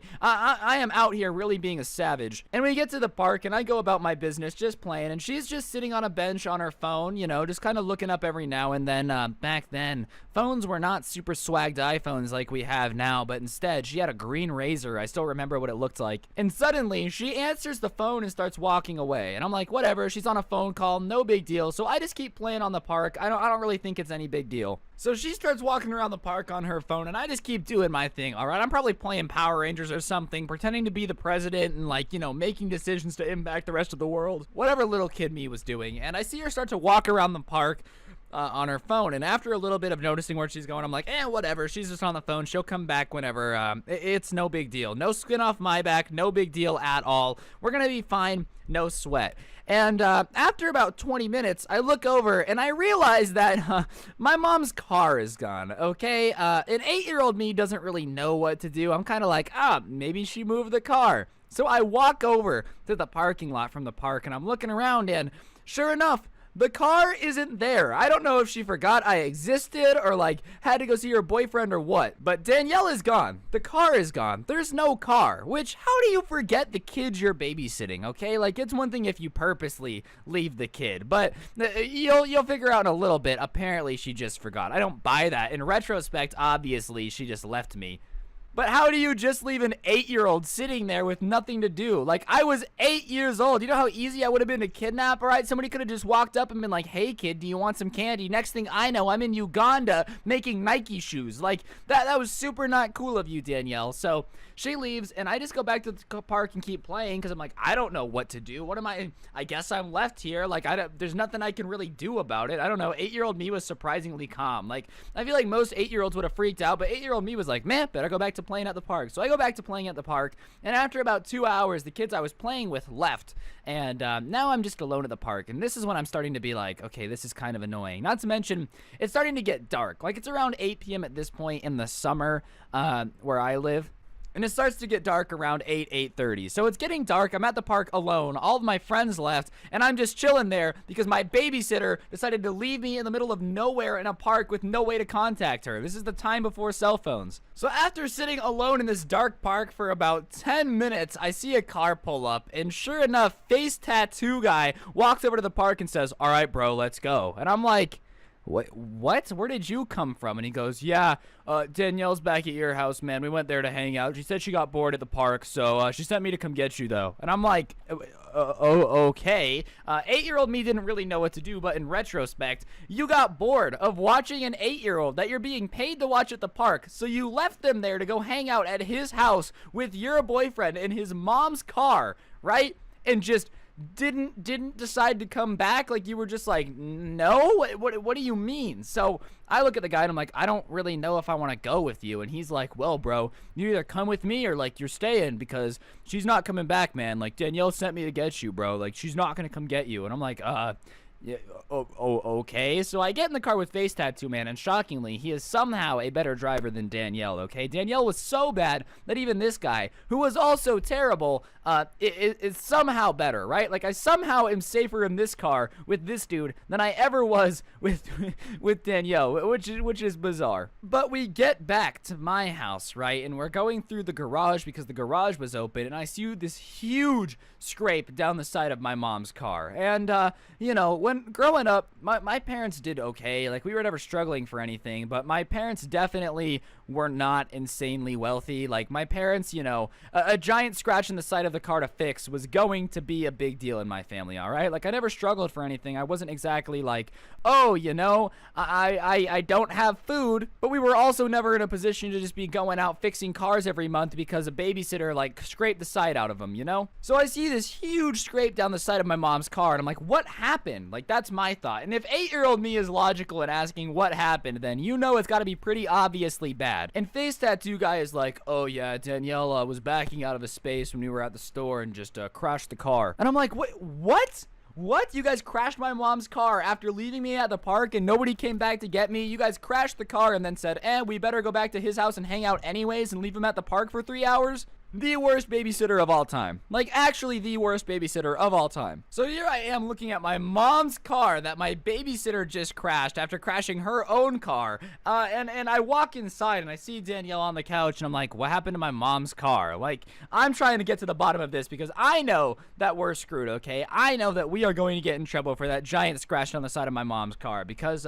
something tells me when my mom comes home and sees that, she's not going to be logical and go, I highly doubt that Ryan was involved in any way, shape, or form. No, she's gonna be pissed. She's gonna be mad, okay? She's gonna be screaming. I could be on the other side of the wardrobe and my mom would be in Narnia and I would still hear the screaming, okay? This is not going to end well. I can promise you that. And she's like, oh yeah, well, we went to the store to get some drinks and, you know, I was backing out and I didn't see the car and I just scraped it. I'm like, okay, but is the other car okay? Like, 8-year-old me is like, what happened at the accident? And Danielle goes, I don't know. We just left.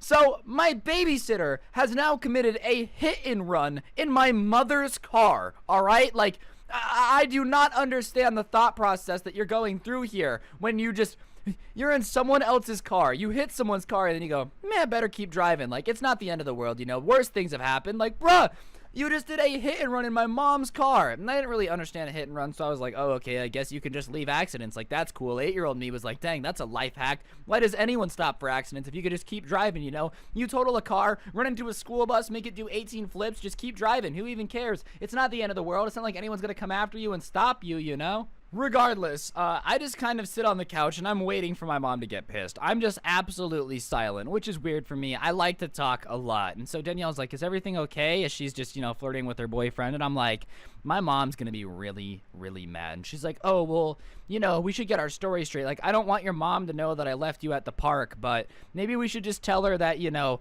like something happened at the park. Somebody hit us and then they drove away. And I look at her and I'm like, I'm not gonna lie to my mom again. Like, I've lied for you enough. And she's like, oh, so you don't want me to babysit you anymore? And I'm like, I mean, look, it's not you. I like you, Danielle, but like, I can't lie to my mom. Obviously, I'm not as articulate. I'm 8, so it probably came out as like, no, but I don't want to lie. But like, you know what I mean? I didn't want to lie to my mom, but I also didn't want this babysitter to get in trouble. And this, kids, was the first lesson I've learned. And it's something that I think everybody needs to learn in life, so buckle up. We're about to get a serious life lesson from Scrubby here, okay?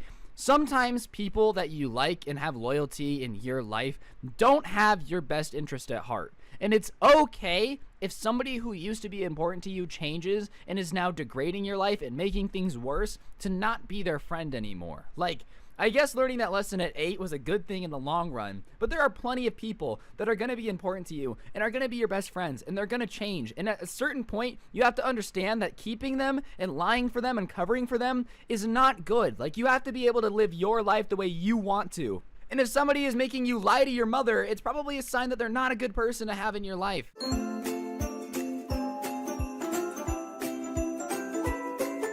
So basically, this story originates like this. My friend had come from like a soccer family. Like, him and his siblings would play soccer on Saturdays, and he had an older sister that had been on the soccer team with all these girls when she was younger, and now they had kind of grown up and they were starting to be like 14, 15. The older ones were maximum 16, but because they had played soccer together for so long on their sister's team, his parents were like, "Oh, all these girls are so great. We've watched them grow up. Isn't it so cute that they can babysit our kids now?" And something that I think adults have trouble understanding is like, just because someone was a cute, good-behaved little kid when they were 6 doesn't mean that they're still a saint when they're 16, okay? That's just really not how it works. But whatever, my friend was basically, or the subscriber was basically like, you know, my parents just trusted all these girls that they had watched grow up to babysit us. And a lot of these girls were really well-behaved when they were 8, but, you know, 15, 16-year-olds are a little bit misbehaved. So one weekend, they're like, all right, we're going out of town. We're taking your sister to an out-of-town tournament. This one friend had quit playing soccer, so she's gonna watch you and your brother, all right? And my friend is like, okay, sounds good. I think he said he was 13, and his brother, I think, was like 11. So old enough where, like, you're kind of aware of what's going on. And the girl was 16 years old who was babysitting them for the entire weekend, which, I mean, is a big, like, first introduction to babysitting, you know? It might be better off to see if she's crazy on, like, a 3-hour night out, not necessarily opening with, like, watching them for an entire weekend. I feel like that's just a strong opening. Like, hello, person who has never watched my children before and whose tendencies I have no idea of. You may be a person who is going to smack my kid with a fly swatter every time they try to pee, but I don't know. Anyways, watch my kids for the weekend. I'll be back soon. Deuces. Like, I swear, my parents did the same thing. I had a babysitter who was low-key nuts, and, like, in retrospect, did they just not check? Like, really? You're just gonna trust this random teenager with your kids for the weekend? That's kind of ballsy. I ain't gonna lie. But whatever, when they're getting, like, introduced and his parents are there, the girl is obviously super well-behaved and is like, oh my god, yes, of course, being the perfect angel. And I'm telling you, dude, guys don't really have that ability. Like, if a guy is a spaz, you know he's a spaz. There really isn't a way to hide it. The problem with women, which is why crazy girls are scarier, is, like, they're way better at hiding it. And maybe that's because they're smart, you know? Like, when we were all evolving, guys were like, ooh, me eat deer. And women were like, I have to differentiate between berries to make sure these are not poison. So they just got smarter than us. They just got way better at hiding their crazy. You know? Like, crazy dudes, it's pretty obvious when a dude is crazy. At least I think so. I don't know. Maybe I'm wrong here. What I'm basically saying is that girls are better at hiding stuff because they're smarter than us because they didn't have to hunt deer. I don't really know where I'm going with this, to be honest. I'm just gonna move on. Regardless, she hides the crazy from the parents very, very well. She's like, you know, straight up masking that hoe. She's got the invisibility cloak from Harry Potter over her little crazy creature, the demons that live inside of her. She invisibility cloaked that so no one can see it coming. And as soon as his parents leave, she's basically like, all right, here's how this weekend's really gonna go. You guys are gonna do what I say and you're gonna stay out of my way. Do you understand? And they're both kind of like, hold up. You know, when my parents were just here, you were acting all chill, saying you were gonna play Monopoly with us and, like, get us pizza. And now they're gone and you're like, listen here, this is my prison, and if any of you step out of line, I'm gonna smack you with a fly swatter. I don't know why I'm loving that analogy today, but it's, like, just what's in my mind. I think the visual of, like, a kid misbehaving and trying to sneak a cookie out of the cookie jar only for, like, a fly swatter to come down and crack his hand. I don't know why that's funny to me today, but, like, it's just what I'm envisioning. So whatever. She's like, no, you guys are going to listen to me. This is how it's going to go. And she basically says, if any of you step out of line and, like, don't listen to me, then I'm going to tell your parents you were misbehaved.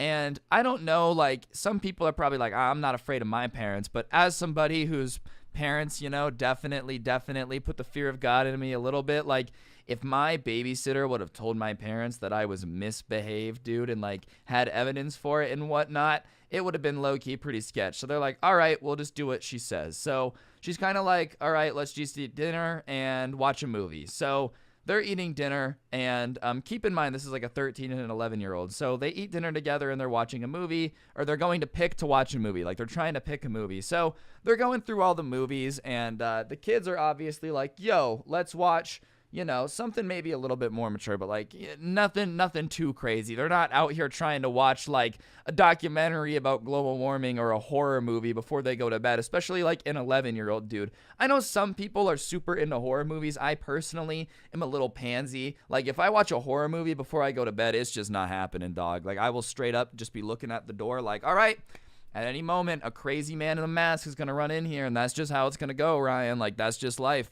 It's been a good one, but that movie was actually just foreshadowing for what happens tonight. So get ready, make sure you use the bathrooms. That way you don't disembowel yourself when he runs in, and let's get ready. Like, I'm not a fan of scary movies, but this babysitter decides that an 11 and 13-year-old, before they go to bed, need to watch Texas Chainsaw Massacre, which, if you've never seen, if you like scary movies, I guess it's good, but like, if you're not a fan of scary stuff, it's a pretty damn scary movie, all right? Especially when, like, you're 11 years old trying to go to bed.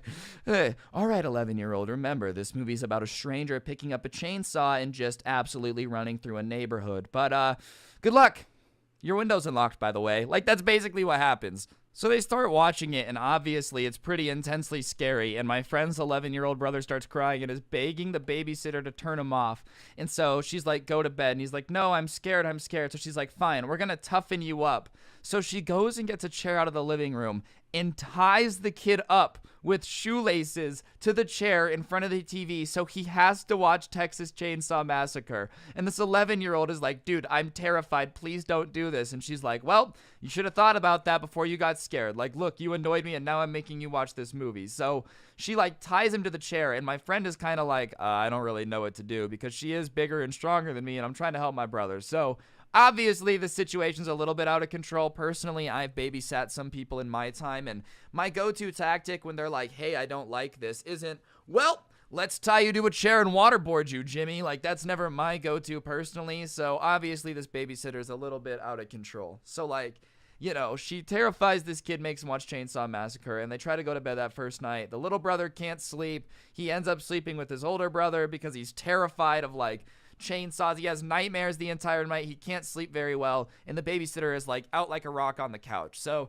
the next morning, my friend is all exhausted, and his little brother is, like, sleep deprived because obviously he's horrified from being up all night the night before, just thinking that a Texas chainsaw guy is going to come in and scare him. So they're eating breakfast, and the babysitter's like, oh, why do you look so tired? And he's like, well, I didn't sleep because I was afraid that a chainsaw guy was going to come in. And she starts making fun of this 11-year-old, being like, aw, look at this little baby who can't sleep after he watches a horror movie. What a little baby. And, like, the 11-year-old starts crying because this lady who's supposed to be in charge of him and taking care of him is belittling him because she strapped him to a chair and made him watch a horror movie he didn't want to watch.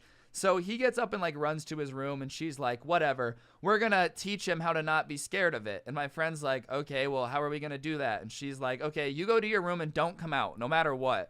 And he's like, okay. All right, so he goes to his room and is just not questioning it because obviously this girl is a little nuts. And what she decides to do, my friend is from Maryland, and I guess his dad had played hockey or whatever, so they had an old hockey mask in the garage, like the ones that, what's the guy? Jason? Is Jason the guy who wears the hockey mask? I hope so. I don't really like scary movies, so my knowledge might not be the greatest. I'm sorry about that. And what he hears is his brother door open and screaming in like a machine. And he opens the door to look, and the babysitter has a hockey mask on and the chainsaw from the garage and is chasing his little brother down the hallway and is saying, I'm trying to help you. I'm trying to help you. She thought that this was scaring, like, oh, if you face your fears, you won't be scared. But let me tell you this right now, all right? That might work for, like, heights or dogs or I don't know, things that, like, people are afraid of that they might just need exposure to. I'm pretty sure it's perfectly normal to be horrified of someone in a mask chasing you with a chainsaw. Like, what did you want the 11-year-old to do? Oh, that is right. I guess murderers aren't scary. Like, yeah, it's scary to get chased with a chainsaw by someone who's mentally unstable. Like, if this guy doesn't know you and you're chasing him with a chainsaw with a mask on and you're like, I'm helping you, why are you scared? I'll tell you why he's scared. There's a psychopath with a chainsaw chasing him around his own house, and his parents are supposedly paying you to do it. Like, she is getting paid to chase this kid with a chainsaw. So finally, she, like, pins him in the corner of the couch, and he's screaming, and my friend comes out, and he's like, dude, stop it. Like, what are you doing? Like, you psychopath. So she stops the chainsaw, and he's like, oh, I'm trying to teach him to not be scared. And his brother is, like, petrified in the corner, will not come out as long as the chainsaw and mask are out. So they put it away, and this kid has, like, childhood trauma now. He told me, honestly, his little brother now, if there is, like, even a horror movie commercial on, will close his eyes and plug his ears. And he's, like, a grown man now. Like, that's how much that messed him up, right? So they're like, oh, my God, this poor kid is horrified. He hates the babysitter now. And in the process of getting chased by a chainsaw-wielding maniac, he had wet himself, which, I mean, listen, Sure, you're 11. Is it great to wet yourself? Probably not. But when you think someone with a chainsaw is chasing after you and trying to eat you, you tend to do some things that, you might be a little bit irrational about, especially when you're 11. Like, listen, if I thought a chainsaw wielding maniac was chasing me around the house, I might pee my pants. And I'm a 21-year-old man, dude. I'm not gonna sit out here and pretend that I'm any better than that. Like, oh, I would have never pissed myself. If someone was chasing me with a chainsaw, I'm probably gonna pee my pants. I'm not even gonna sit here and pretend that I'm tough. That's one thing that I hate about like some storytime YouTubers do. They're like, oh, I'm the toughest. Nah, I'm straight pissing myself if I'm getting chased by someone with a chainsaw. And that's okay. There's nothing wrong with that. That's okay. I'm telling you right now, do not be ashamed to piss yourself if someone's trying to kill you. So she starts making fun of him for it. She's like, oh, the little baby peed himself. And so my friend now stands up for his brother and he's like, come on, relax. Like, you just chased him with a chainsaw. Yes, he's going to pee himself. And you know it's bad if you're defending your sibling when they peed themselves. Like, low key, if you're standing up for your sibling after they did something embarrassing, you know that it was just straight up not cool. Like, whatever they're getting made fun of for is not cool. So whatever, his parents came home that night and he told them everything after the babysitter had left, and his parents didn't believe him. They were like, oh, we won't hire her again because obviously you don't like her, but you don't have to make up such crazy stories. And like, to this day, they accuse him and his brother of making it up and think that they're just not coming clean about it because they're afraid to admit that they lied. Like, they do not believe that this babysitter chased them around with a chainsaw to try to get them over their fear of scary movies, which just seems like a horrible idea. I'm pretty sure no therapist would sign off on that. Oh, you are afraid of people with masks on and pointy objects? Hire someone to break into your house and try to kill you. That will fix your fear. That's never gonna happen. But regardless, crazy babysitter is really out there on the highest of keys. And yeah.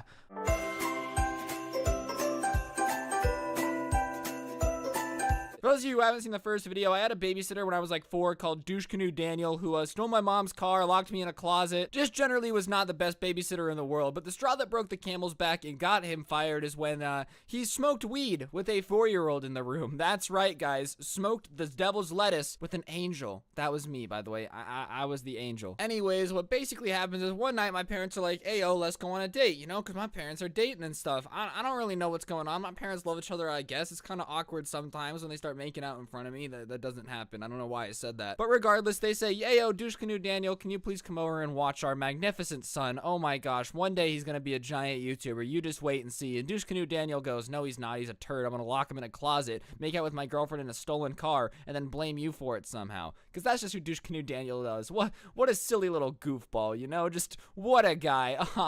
So anyways, Douche Canoe Daniel comes over, and we start hanging out, just kind of burning time for my parents to come home. And they usually came home pretty late, like 1 or 2 in the morning. So for the most part, around like 8 p.m., we were still home free for another 5-6 hours to really just do whatever we wanted. Or should I say, Douche Canoe Daniel was doing whatever he wanted, and I was kind of sitting there being neglected by the person my parents were paying to supposed to be taking care of me. But that's just who Douche Canoe Daniel was. His name is Douche Canoe Daniel for a reason. Not because he's a really upstanding guy. His name isn't Nice Guy Daniel, or, you know, Delectable Daniel, or Deity Daniel. No, it's Douche Canoe because the guy was a giant inflatable douche. So Douche Canoe Daniel was obviously not super excited to be hanging out with me, and he proceeds to tell me that we're gonna play hide and seek, but I'm not falling for this one again. Last time we played hide and seek, I ended up locked in a closet while you made out with your girlfriend. So I just say, hey, can I just go play PlayStation upstairs? I won't bother you. And he was like, yeah, I mean, that's fine. Thankfully, I think the Douche Canoe Daniel did not forcibly lock me in a closet, all right? He just tricked me into thinking I was playing hide and seek before he locked me in a closet. Anyways, so I go upstairs and I start playing PlayStation. I'm playing Sly Cooper, doing my thing. And about 5 minutes later,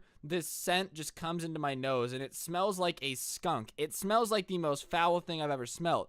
Keep in mind, I'm 4 years old. I am not an expert on what the devil's lettuce, I whispered it so that way people don't get mad at me, smells like. All I know is it smells a lot like a skunk, and I'm not a fan of skunky smells. So, you know, when I wake up in the morning, my first thought isn't, oh man, I wish I had some skunk deodorant to really just get that scent in my nostrils permanently. Something about the stench of skunk just makes my day so much better, gets me harder than the floor. Whatever, I smell this skunk sound, so I start sneaking downstairs. I know Douche Canoe Daniel's gonna be pissed if I'm, you know, spying on him or whatever. If I just walk down there and he's doing something that he's not supposed to be doing and I catch him, he's gonna lock me in a closet or something along those lines. He's gonna find a way to get rid of me and make sure that I'm not gonna be annoying to him in his future plans or whatever. So I'm being a ninja, all right? I'm doing battle rolls. I've got this little thing that lets me peek around corners. I got a whole spy kit. I'm basically James Bond at this point, except American and 4 years old. I'm like doing ninja rolls. I'm peeking around corners. I'm literally just a spy. I'm Agents of S.H.I.E.L.D., all right? Like, you guys think you see me coming, but you don't. It's all a switcheroo, fakeroo. I'm spying on you from the roof when you think I'm spying on you from the window. That's right, ladies and gentlemen.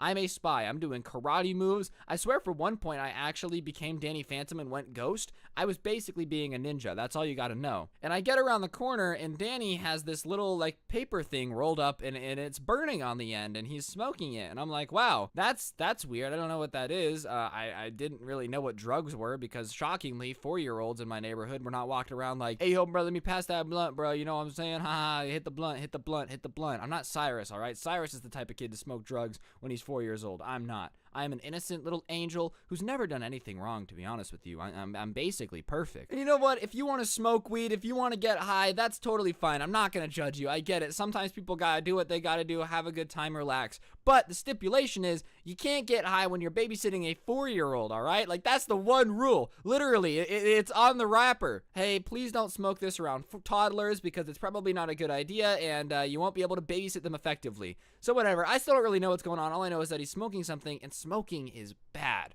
because that's what my mom told me, and I'm 4 years old and I don't really have my own experiences, so I'm like, dang, Douche Canoe Daniel isn't supposed to be smoking. That's fine. And at this point, I don't like Douche Canoe Daniel. I used to look up to him. I used to think he's cool, but at this point, he's locked me in a closet. He's stolen my mom's car. There's not many reasons for me to think Douche Canoe Daniel is an upstanding guy that I'm really trying to hang out with and get to know on the weekends, right? So I do what any kid would do, and I go back upstairs, and I have this little disposable camera thing that my parents had gotten me. I think we went to a wedding or something, and they had it because, listen, I'm old, all right? When I was 4, disposable cameras were still a thing. Bully me in the comments, do what you gotta do. And I did my ninja belly roll. I slunk back down there like the absolute unit I am. James Bonded my way around the world. And I said, snap, snap, crap, crap, little Daniel. I just got a picture of you hitting the devil's lettuce. That's right, big dog, you're done for out here. My mom's gonna be pissed. Oh. Anyways, so I act like nothing's going on. But you gotta think about this from Douche Canoe Daniel's perspective. At what point are you like, dang, I should really get high with a 4-year-old in the house? Like, I get it. Hey, you want to relax, you want to have a good time, that's fine. You don't do it when you're babysitting a toddler. Like, what do you mean? And it's not like I was a loud toddler either. I was really just trying to play Sly Cooper and hang out. I was not annoying. I didn't want to play with him because I didn't like him at this point. He really had no excuse at all. But regardless, that's just the type of person that Douche Canoe Daniel was. So my parents come home a little early. I think it was like 9 p.m., which is only about an hour-ish after Daniel had finished smoking the devil's lettuce. Dun, dun, dun. And usually when they came home at like 1 or 2 in the morning, the smell would basically be gone. But because it's only been about an hour, they walk in and they immediately know that it smells like weed. So they asked Daniel if he was smoking, and he's like, no, of course not. And me, being the little ninja I am, I have a devilish grin on my face, smile ready to go. I'm about to ruin this man's entire career. Your babysitting career is over, Daniel. You will never lock another kid in the closet again. What do I do? I get my disposable camera and say, yes, he was, and there's a picture on this camera of him smoking. That's right, ladies and gentlemen. Me, the legend, the master, Super Spy 69. That's me. Really went out of my way to get photographic proof that Douche Canoe Daniel was a terrible babysitter. And he calls me a liar, which is not going to help your case. Like, imagine talking to a kid's parents. He says he has photographic evidence after it smells like weed of you smoking, and then you go, your kid's a dirty liar, you little pelican. Like, what do you think that's going to do? You think my parents are going to be hyped to hear that you think their kid's a liar? No, of course not. That is not going to work in your favor, Douche Canoe Daniel. But you're too stupid to understand that because you have the brain cells of 2 sloths furiously trying to mate. And that's not a lot of brain cells. I don't know if you've seen sloths, but their eyes are kind of weird because their brains are shaped weird. That's just a matter-of-fact statement. I can't help it. Sloths are just a little silly looking, and if you disagree, you can still like sloths. They're just silly looking. You can't deny that. That's the truth of the matter. Sloths are kind of silly. So anyways, my parents realized that Douche Canoe Daniel is in fact the douche canoe that they thought he was,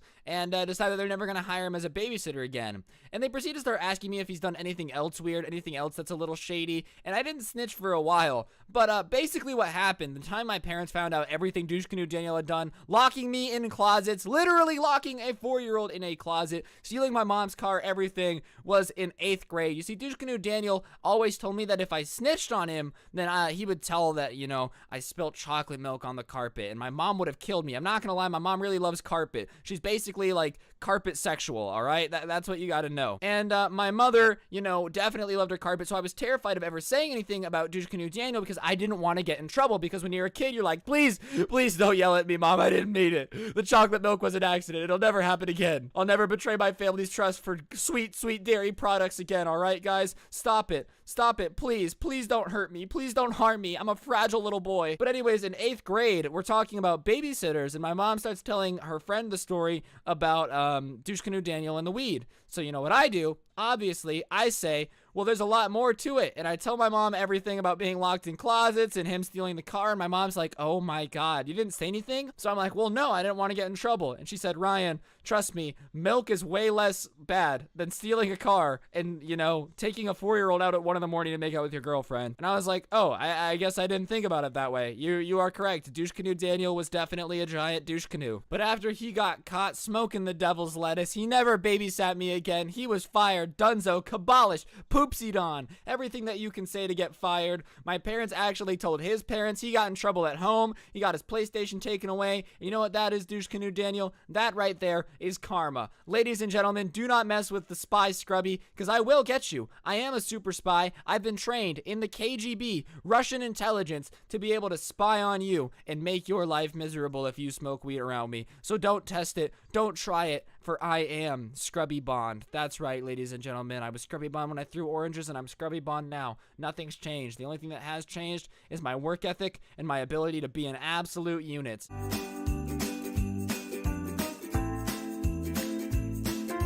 So when I was smaller, my parents decided that they needed to get us a consistent babysitter. They saw some article or like news thing on TV about how it's super important for kids to have one consistent babysitter in their life, for them to have, you know, a good role model. And my parents tried their best, all right? They weren't always the sharpest tools in the shed, but they were like, oh my goodness, our kids are gonna grow up to be Ted Bundy unless they have the same babysitter every time. And if they don't have the same babysitter, then it's single-handedly proven that they will become psychopaths. Like, they tried their best, but they were definitely a little too excited to make changes sometimes, and they decided that they were gonna look for a babysitter. And most people, when they're looking for a babysitter, probably Google a website for babysitters, or like, you know, do something relatively normal, ask a family friend, something along those lines. My parents, for whatever reason, decided that they just didn't love us at all and started looking on Craigslist for a babysitter, which might be the worst place to ever find a babysitter. Like, out of every place where I would look for someone to do a job, I think Craigslist is already the least trustworthy, let alone getting somebody to watch your kids on Craigslist. Like I said, my parents tried their best, but they definitely weren't the sharpest tools in the shed. You know, what's up, kids? This is your new Craigslist babysitter. His name's Danny. He smokes 18 packs of cigs a day, and his middle name is Patrice. Like, you know, that's the type of people you're probably going to meet on Craigslist. But regardless, they found this 17-year-old girl that was looking for babysitting jobs on Craigslist, and I feel like using Craigslist as a 17-year-old definitely is not a very safe thing to do. But regardless, they find this girl, and everything seems great. She's an honor student, she's good at school, she plays sports, everything checks out and seems pretty good. That should have been red flag number 1, though, because if somebody who has all these qualifications is looking for babysitting work on Craigslist, it's probably because nobody they know trusts them with their kids, you know? Like, call me crazy here, but if the perfect babysitter is on Craigslist, you gotta ask yourself, why do they have to go on Craigslist to find kids to babysit? Probably because they're a psychopath, you know? But my parents don't think this through, and they're like, wow, it's perfect. And she comes over to babysit us. And the first time she babysits us, it's all right. Her name was Juliet, and Juliet is a little intense. She was kind of too much of a stickler for the rules. You know, there's rules that are like rules, but they're not really rules, you know? Like, oh, no cooking in the kitchen. And you're like, oh, okay, that usually pertains to the stove, so I'm gonna make some cereal. Like, my parents' rule was we couldn't cook. And, you know, everybody kind of knew that just meant with the stove or the oven, like, stuff that could burn the house down, potentially, all right? We're not talking about the type of stuff where it's like, I'm gonna make cereal, because how am I gonna ruin anything with cereal, bruh? There's never been a case of, the house was perfectly still, it was in place, until Timmy got the Cheerios. Crap blew up like an absolute C4 explosive. Like, that just doesn't happen, all right? So, we were just, like, trying to make some cereal, and the babysitter was like, no, no cereal. Like, I swear, if Captain Crunch would have been in there, she would have decapitated him like an ISIS video. Like, she was a little bit too intense into following the rules. So, whatever, she's a little too much, and we're not really having fun with her. And our parents obviously wanted us to have a good role model and someone that we enjoy. They didn't want to leave us with a babysitter all the time and like us hate them, because that's just awkward for everybody involved. Nobody has fun when you hate your babysitter, right? So whatever, they had kind of told her that it was going to be a serious gig, but when they got back that night and we all were like, oh my god, she's a crazy woman, please don't make us stay with her again, they kind of were like, oh, all right, well, we're not going to leave our kids with somebody that they hate, because that's not the point of a babysitter. Imagine if that was the goal of a babysitter, was like to be hated. She comes over, oh, what do you like, kid? Oh, you building Legos? As soon as your parents leave, she knocks them down like She-Woman Godzilla. That would not be legit. That's a bad babysitter. So our parents, realizing that we really didn't enjoy the presence of her, and the fact that, you know, she was kind of a crazy person that wouldn't let us make cereal or like watch movies with the volume over 7, just like that type of stuff where you're like, it's a little too strict for kids, you know, a little too strict. And I know someone in the comments right now, Ryan, she was just trying to follow the rules. All right, Melvin, okay, you nerd. Let's see, have you followed every rule that's ever been given to you? No, hopefully not, dude. If you're mad that they were like, hey, this girl's a little too strict and we don't like being around her, then I don't know what to tell you. You probably go the speed limit, all right? Keep living in your little bubble. Keep doing what you gotta do. Get out my comment section. So the parents kind of realize that they call her and they say, hey, you know, you did a great job, but we're probably not going to hire you again. It's nothing personal. We just found a better babysitter that lives closer. They tell her a lie, right? And she takes it really hard, like a little harder than you would think. Almost like, you know, her boyfriend just dumped her. She's like, what? Excuse me? It is like screaming on the phone that like, you said this would be a consistent job. And they're like, well, it was the first time. We didn't really know how things were going to work out. No big deal. And I guess as she's yelling at them, arguing with the parents that the kids had a great time and she's missing out, the dad lets it slip that the kids are the ones that said that they didn't want anything because she wouldn't let them like make cereal, which sounds ridiculous. That's not really what happened. She was just overall strict, but you get the idea. He tells the crazy babysitter that is screaming at them that the kids didn't want her, which probably isn't the best idea. When you're dealing with crazy people, the best idea is to, you know, let them think that they're right. If you're getting ever yelled at by a crazy person, here's a piece of advice. You go, oh my gosh, I had no idea, and you move on, because you don't want to tell a crazy person they're wrong. That's just a really bad idea. Telling a crazy person they're wrong is like telling, I don't know, your mom that she's overreacting when she's upset. You can do it. You might end up in a coffin though, and it's probably not worth the risk. But what is worth the risk is heading over to the merch store down in the description and getting yourself some fantastic Christmas merch. Yeah, that's right, guys. How can you feel festive without this beautiful, fantastic Christmas design emblazoned on your body like a cattle? Just kidding. Please buy my merch, though. It's very cool, very swag. Will get many girlfriends. And I guess she took that very, very, very personally, because what happens next is someone mentally snapping. So there's a knock on their door about 20 minutes later, and the parents open it, and it's the babysitter, and she goes, hi, can I talk to your kids for a second? And they're like, we prefer you didn't. And she pushed past the parents, and the parents are like, what are you doing? She walks into the kitchen, grabs a thing of Easy Mac from the cupboard, and they're like, okay, can you please leave? Like, we didn't invite you inside. Walks over to the microwave, puts it in for 20 minutes with no water, and hits start. And if you guys don't know what that does, trust me, I've done it myself. If you put Easy Mac in a microwave with no water, it lights on fire. And so the parents are like, what are you doing? Take that out. It's going to light on fire. She's like, no, since your stupid kids want to be able to cook, I'm making them mac and cheese. Let's see. Am I really a bad babysitter for not letting them cook? Because they would have forgotten the water. They're stupid. They're stupid kids. So I don't know what you want. Maybe I saved your house from burning down, because look what's going to happen. And so they're kind of standing there, and the dad's like trying to get to the microwave, and she's like pushing him away, like, no, no, no. And the next thing you know, the microwave that is now being cooking this mac and cheese with no water in it, bursts into flames. You know exactly what's going to happen about 3 minutes in. And the parents are like, what are you doing? You're going to burn the house down. And she's like, well, maybe I do need to burn the house down so your little brats can learn a lesson that it's rude to get people in trouble and make them lose their job just because I wasn't fun and I didn't let them cook. So let's see how they like cooking, huh? Let's see how they like it when their house is cooking. And so the microwave is like on fire at this point, right? The stuff inside of it is on fire. And so the dad basically at this point, who was trying to be nice, shoves the girl out of the way, like pushes her into the fridge, and she's like, assault, assault. Crazy babysitter girl that just broke into their house and is lighting their mac and cheese on fire, is screaming about how apparently the dad is a jerk for like pushing her out of the way, but you kind of walked into their house and lit something on fire. I'm pretty sure you're the jerk in this situation. Like, no one's gonna go, oh my god, I'm totally on your side, he shouldn't have pushed you out of the way, when you're trying to light his microwave on fire, woman. So he opens it, and sure enough, there's flaming mac and cheese sitting there, which I don't really know what your plan is now. Like, yes, the microwave door is open, and now there's flaming pasta in your face, gentlemen.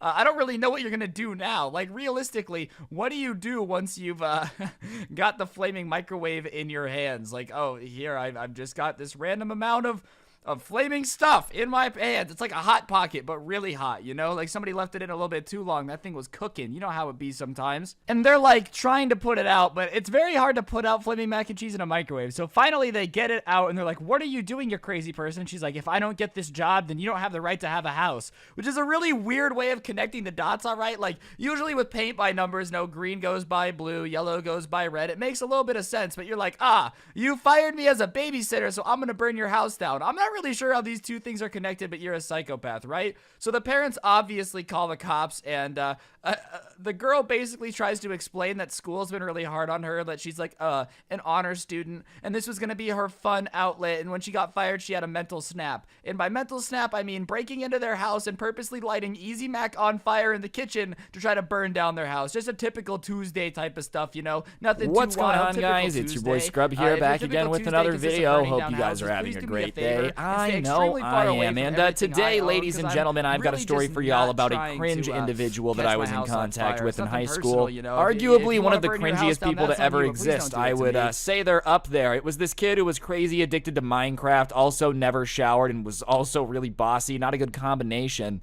Nothing wrong with being addicted to the Minecraft, right? I get it, but you can't also suck and be bossy. Like, that's just a wombo combo that's not fantastic. Regardless, I figured it would be a pretty good video that you guys are going to enjoy, so that's what we're going to be doing today. So without further ado, press the like button, or no joke, no scam, you're going to get hacked by this kid.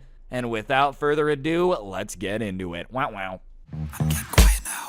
Laying low when you're rich, so I'm vibing now. Making out, stack the bread. All right, ladies and gentlemen, I think school is a pretty important thing to go to because, you know, it kind of just prepares you for the fact that there's some people in the world that you just gotta just learn how to deal with, you know? They're not the most exciting people to deal with. In fact, I would say they're quite the opposite, but it is good training to, like, deal with people that suck. And this story's about somebody that really sucked.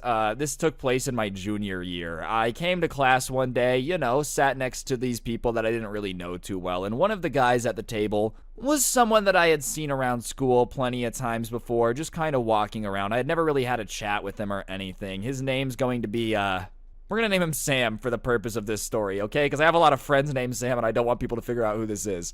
And, you know, Sam, as I said, I'd seen him around before, but I'd never really gotten close to him. And now that I was sitting at this table with him, one of the first things that I noticed is that he had a very particular stench to him. And when I say stench, I don't mean like cologne, I don't mean like deodorant. I mean this dude straight up smelt like the piracy. And not the internet kind. Like, you know, the 1800s pirates that had scurvy, dude? Like, their toenails would be falling off. They never showered. Like, imagine how that would smell. And then imagine walking into a classroom and sitting near someone that smelled like that. I literally could not believe that somebody, like, could smell this bad and not be aware of it, dude. Like, there's no way he wasn't able to smell himself. And I look at the other people at the table, and I just start laughing. This is not something that I'm necessarily proud of, but it just is something that I do. When I'm uncomfortable or in a situation that I just think is, like, weird or out there, I just start laughing. There's nothing I can do to control it. It's literally like a little tick. I remember one time, man, I came home from school. My dad looked, like, really sad on the couch. I'm laughing. It's not funny thinking of this story. And he was like, Ryan, you know, your grandpa's in the hospital. And I was crying and laughing at the same time because I was just so, like, uncomfortable with the information. So I'm very uncomfortable to be sitting next to this guy. I don't want to be rude and tell him he stinks, but, like, I'm just giggling because that's just what I do when I'm in an uncomfortable spot.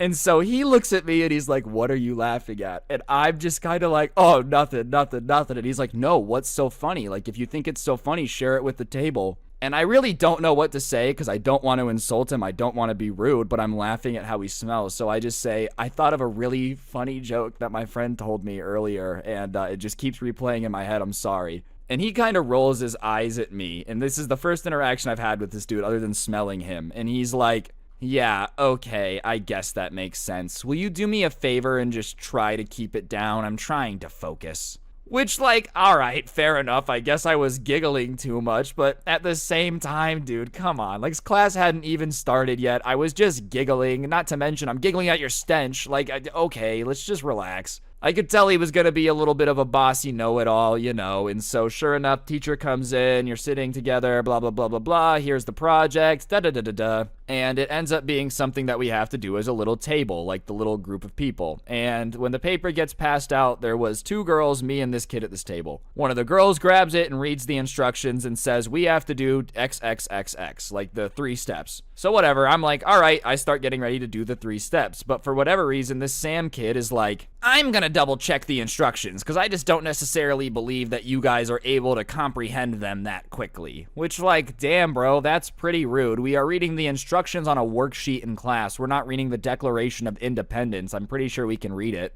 Anyways, that was the attitude this guy had, just like, I'm better than you, I'm smarter than you, all this stuff. And so we finish our project pretty quickly. Believe it or not, we were right about the steps. And so we get done and we're just kind of sitting there talking, and because nobody at the table really knew each other, we just kind of started like talking about what we liked, what were our hobbies. And this kid starts talking about how most people play video games, but they're not very highbrow games. They're not games that take a lot of skill or effort or energy or strategy to them, and he just feels like people who play games like that aren't that smart, which is why he plays Minecraft. And when he says that, I honestly can't believe my ears, bro. Like, listen, I understand that Call of Duty's a pretty mindless game. Most popular games you could call quote-unquote mindless. I think it still takes a lot of skill to get good at it, but, whatever. I can understand where you're coming from. But how are you going to be talking crap about how other games are stupid and, there's no skill involved, and you're playing the game where you can literally just punch a tree to, like, get everything you need? This game does not take a lot of skill. I literally play it all the time as gameplay on this channel. Don't get me wrong. I love it. I like Minecraft. But it's weird to be calling everybody stupid and claiming that you're a super strategic, smart genius because you play the block game, bro.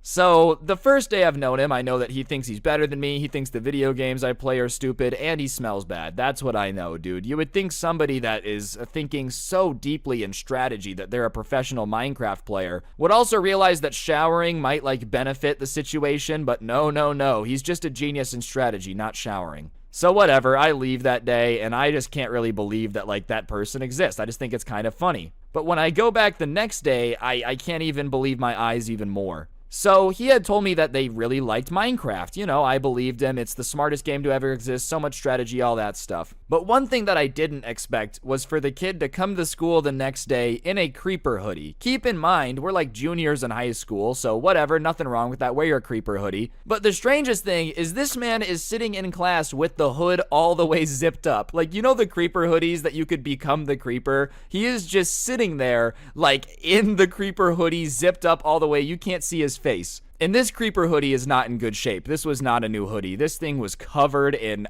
I don't know what the stains were. I don't want to know what the stains were, but this thing basically looked like a Jackson Pollock painting. Like, this thing was just covered in stains, and I could smell him probably about the same time I could see him. Like, as I walked in and see the creeper, I just kind of get this waft of just BO and Manwich and Sloppy Joe and 3 hot dogs that have been boiled for too long. It was just overwhelming. And I'm kind of like, oh, hey, man, nice hoodie. Nothing wrong with wearing the hoodie, like I said. Just kind of weird to have it full zipped up in the middle of class. And instead of, like, replying with words, he just looks at me and goes, like, makes a creeper noise, bro. Makes a creeper noise. And so I'm like, oh, all right, this is kind of bizarre.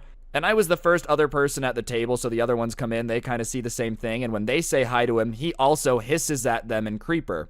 And at this point, I'm really hoping that, like, it's not going to be this situation, but I'm starting to think that he might be role-playing as a creeper, and we're just going to have to deal with this all day. So sure enough, the teacher comes in, she starts taking roll, it gets to his name, he does a creeper noise in response, she thinks it's weird, but whatever, rolls on. We get another little worksheet to do as a table. This teacher, you know, wasn't exactly, like, the best teacher, so this was our normal routine worksheets together. And we're trying to ask this guy questions, trying to figure stuff out as a group, and every time we're asking him anything, he's only replying in creeper sounds. He's not saying words, he's not answering anything, he's not writing stuff down. Like, fine, you want to talk in creeper, that's cool. Then can you, like, write your answers down on the worksheet, you know, help us out a little bit? No, this man was dedicated to role-playing as a creeper. And I know what a creeper is. I play Minecraft. I played Minecraft then. Like, I know what a creeper is. But the other girls at our table just think this guy is wearing a weird hoodie and hissing at them. Like, they don't really know what's going on. So after about 2 minutes of him hissing and being, like, absolutely useless on this worksheet, one of the girls goes, okay, are you gonna help us, or should I just go tell the teacher that you're gonna be a freak today? You know what I mean? Which is fair. Like,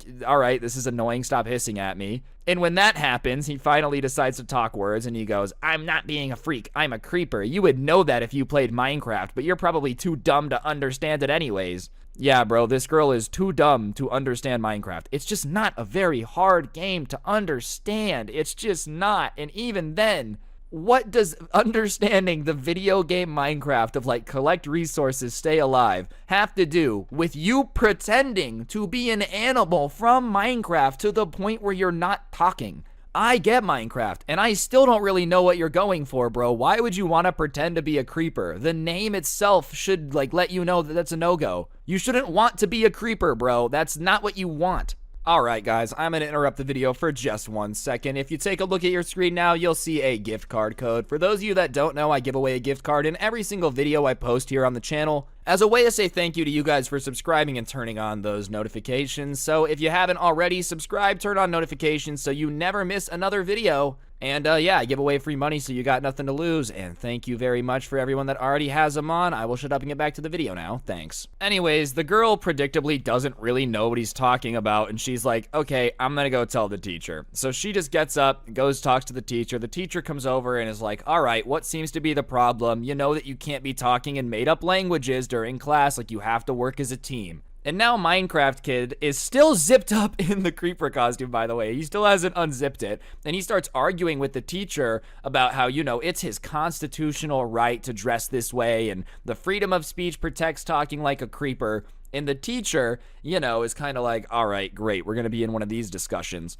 So she just shuts it down quick, and she goes, you're right, it does protect your right to wear the creeper costume and hiss, but it doesn't protect your grade, so I'm gonna give you a 0 unless you take off the hoodie and start working with them. And at that point, the kid in the creeper costume finally succumbs. He, like, unzips his hoodie. Sam reveals himself from inside the creeper mask. And before the teacher leaves, bro, I don't know if she had just had enough with this patience for the month or the year, or like what the deal was. And then she also says, also, do not wear that hoodie in my class again. It smells disgusting. Which, hey, man, I wasn't gonna complain about someone finally telling this dude that he needed to wash the clothes or wash himself. One or the other. You gotta be washing something, preferably both. In an ideal world, you're washing everything. But you can't be wearing a hoodie that's stiff enough to walk on its own and then not showering, because that wombo combo is going to overwhelm anyone, dude. Prison guards would be trying to throw up if they smelt this thing. Obviously, that kind of embarrassed him, and he ends up zipping back up his hoodie from embarrassment, but whatever. I think the point got across because he did the rest of the assignment in English, right? So, anyways, all is all, blah, blah, blah, blah, blah. We finish the school day. It's awkward. We come back the next day to him in the same creeper hoodie, right, which he wasn't supposed to wear, zipped up. I say hi. This time, he hisses at me again. And, you know, I wasn't gonna go snitch. I'm just not gonna go tell the teacher. I don't care. But when the girls came in, they did, because they were not dealing with it again. I don't blame them. Their grade, they cared a lot about their grades. I, like, barely graduated. Whatever. It happens. They were not going to deal with this and have their grade go down. So sure enough, the teacher comes over. She's like, I told you not to wear this hoodie. What is wrong with you? Go to the dean's office. Da-da-da-da-da. You're getting dress coded. You're so disrespectful in my class. And instead of this time, you know, using English to communicate with the teacher, Sam decided decided that since he was already getting in trouble, he's already going to the office, he might as well just commit to the whole creeper act. So he just kept hissing. He started hissing at the teacher. And then when he started hissing at the teacher, she started thinking that it was a threat. She started being like, are you threatening me right now? Are you threatening to attack me? Like, that's what a cat does before it attacks someone. And at that point, the dean people like came to get the kid from the class because I guess it was going to be an issue.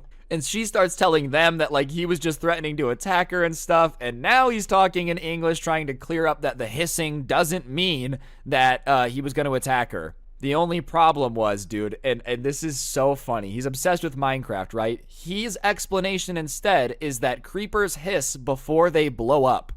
So he was just warning her to back up before he explodes, which does not exactly calm down the people that were coming to remove you from the classroom. So sure enough, he gets taken out of there real quick with his backpack, everything. They take him to the deans, they're searching him, the teacher, you know, they're like, are you okay? But yeah, after that, I think what ended up going on is he got moved into a different class for sure. I think the teacher was like, I don't feel safe teaching him, you know, he threatened to blow up in my class. He was talking about a creeper, but you guys get the point. And so I didn't see him anymore in class. I saw him around school sometimes, never again in the creeper hoodie though. But yeah, he got moved out of that class after that. But regardless, that's the story time of the Minecraft kid that never showered that I had to deal with. Hopefully you guys enjoyed. If you did, I would really appreciate you taking a second to press the like button. Let me know in the comments section down below what you thought. If you really want to support the channel, you can check out the intro song, link down below. You can also use code Scrubby at the G Fuel checkout. Gets you a discount on G Fuel, helps me out. And of course, if you want more content, my podcast, The Scuffed Cast, can be found down there too. Last but certainly not least, if you want some merch, look at your screen now and you'll see the coolest merch to ever exist in the history of the planet, which can also be yours by visiting the description. And yeah, on that note, guys, that'll do it. Don't get anyone pregnant. If you do, make sure they're hot, and I'll see you guys next time. I'm out. Peace. What's going on, guys? It's your boy Scrubby here, back again with another video. Hope you guys are all having an absolutely incredible day. I know I am. And, you know, I'm especially having a great day because the story that I have for you guys today is about karma just absolutely coming around the universe and slapping a Karen so hard she woke up in next Tuesday. And, for whatever reason, she is literally trying to sue the person who got good karma out of her being a jerk now, which is the most Karen thing to do, and we gotta talk about it. Ties like Danny Phantom going ghost, but girl, it's you I love the most. Young boy, but I turn to the man. Chasing paper, yeah, I know I get the plans. Drive exotic while exploring foreign lands. All right, ladies and gentlemen. Today basically started off fantastically for this person who had to 1v1 a Karen in a Starbucks line, and as time goes on, it's definitely getting worse. The headline of today's article is "Woman Who Refused to Wear Mask Wants Half of $100,000 Donated to the Starbucks Barista." And what I can gather is basically that this Karen tried to like shame her publicly, and then people felt bad for the barista and donated to her. And now she's trying to say that she has a legal claim to the money, which is ridiculous. But you know, obviously I start reading the story just so I can see if this Karen does like have any actual argument. And it starts with the most Karen possible story you could hear, and she thinks this makes her look good. In San Diego, California, a woman posted a photo of a Starbucks barista who asked her to wear a mask. Then $100,000 was donated to that barista. Now the woman wants half of that money. It all started when Amber Gills posted a photo of San Diego Starbucks barista Lenin Gutierrez with the caption, "Meet Lenin from Starbucks, who refused to serve me because I'm not wearing a mask. Next time, I will wait for the cops and bring a medical exemption." I really don't understand why people ever post these posts on Facebook because it never makes you look good. Going after some poor, like,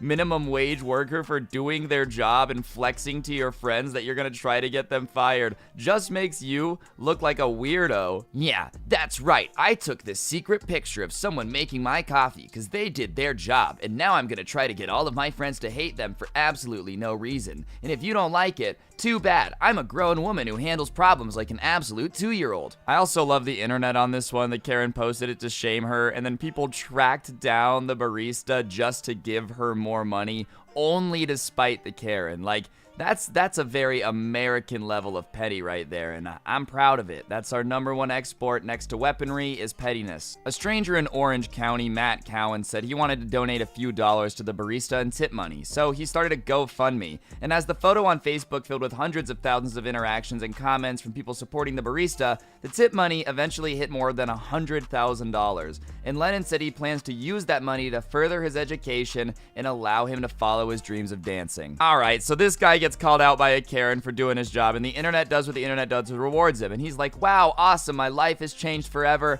I'm gonna go try to be a dancer. Sorry, man, you're never gonna have anything on the TikTokers, so you might just want to give up now. But like, regardless, it's a good thing. Humanity claps and says, yay, look, we did something good, right? And the Karen, who already caused all of this by posting a picture of this dude on social media and trying to shame him, is now claiming, okay, not only that she deserves half of the money, but that she's being discriminated against. Gil says she now wants half of that money. It was discrimination, and everybody is okay with that, and enabling and rewarding that behavior. She went on to describe the symptoms that prevent her from wearing a mask, saying, basically, I get shortness of breath and dizziness, and it messes with the heartbeat, and I do have asthma, and I do get mask acne, and there's several things going on, and not only that, but it doesn't even work. Alright, I'm gonna explain this slowly for all of you Karens, alright? Nobody likes wearing a mask.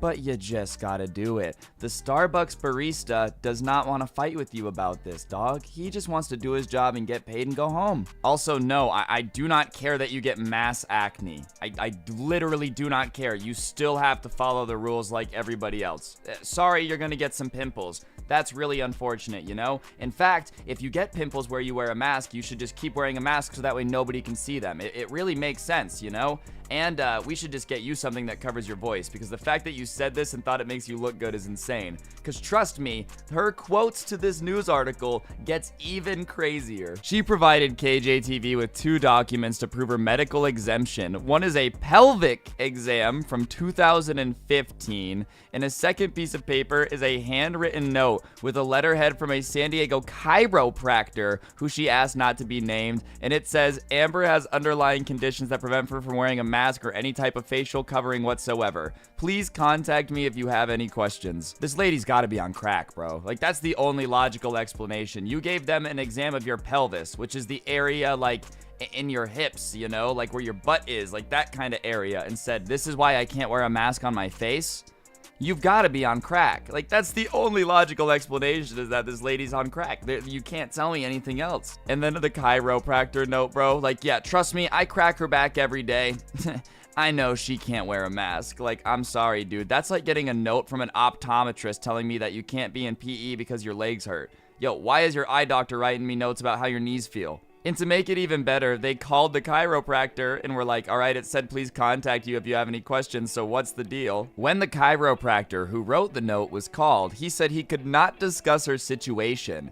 And when she was asked why a chiropractor gave her a breathing-related medical exemption, she responded, because they're dedicated to providing non-invasive personalized care and treatment. They're real doctors. What, are brain surgeons just like not real doctors now, Karen? Like, are they not? Listen, you know what? I'm not even saying that chiropractors aren't real doctors. I have no idea. Did they go to medical school? I don't know. I'm not an expert on chiropractors. But I will say this. The guy who cracks your joints definitely does, like, should not be giving you breathing recommendations. That literally makes no sense. Hey, yo, coach, I got a note from my lunch lady who says that I'm gonna be late for history. You're like, what? I love how this lady came in to explain why she deserves half of $100,000 that people gave to somebody because she's just so unfortunate to, like, exist with, that people felt bad that someone had to be in her presence, dude. And now she's just like, doctors aren't real. Like, oh my god, this is an interview that she gave. Like, she said this. This isn't stuff that, you know, they took out of context out of her high school yearbook, bro. Like,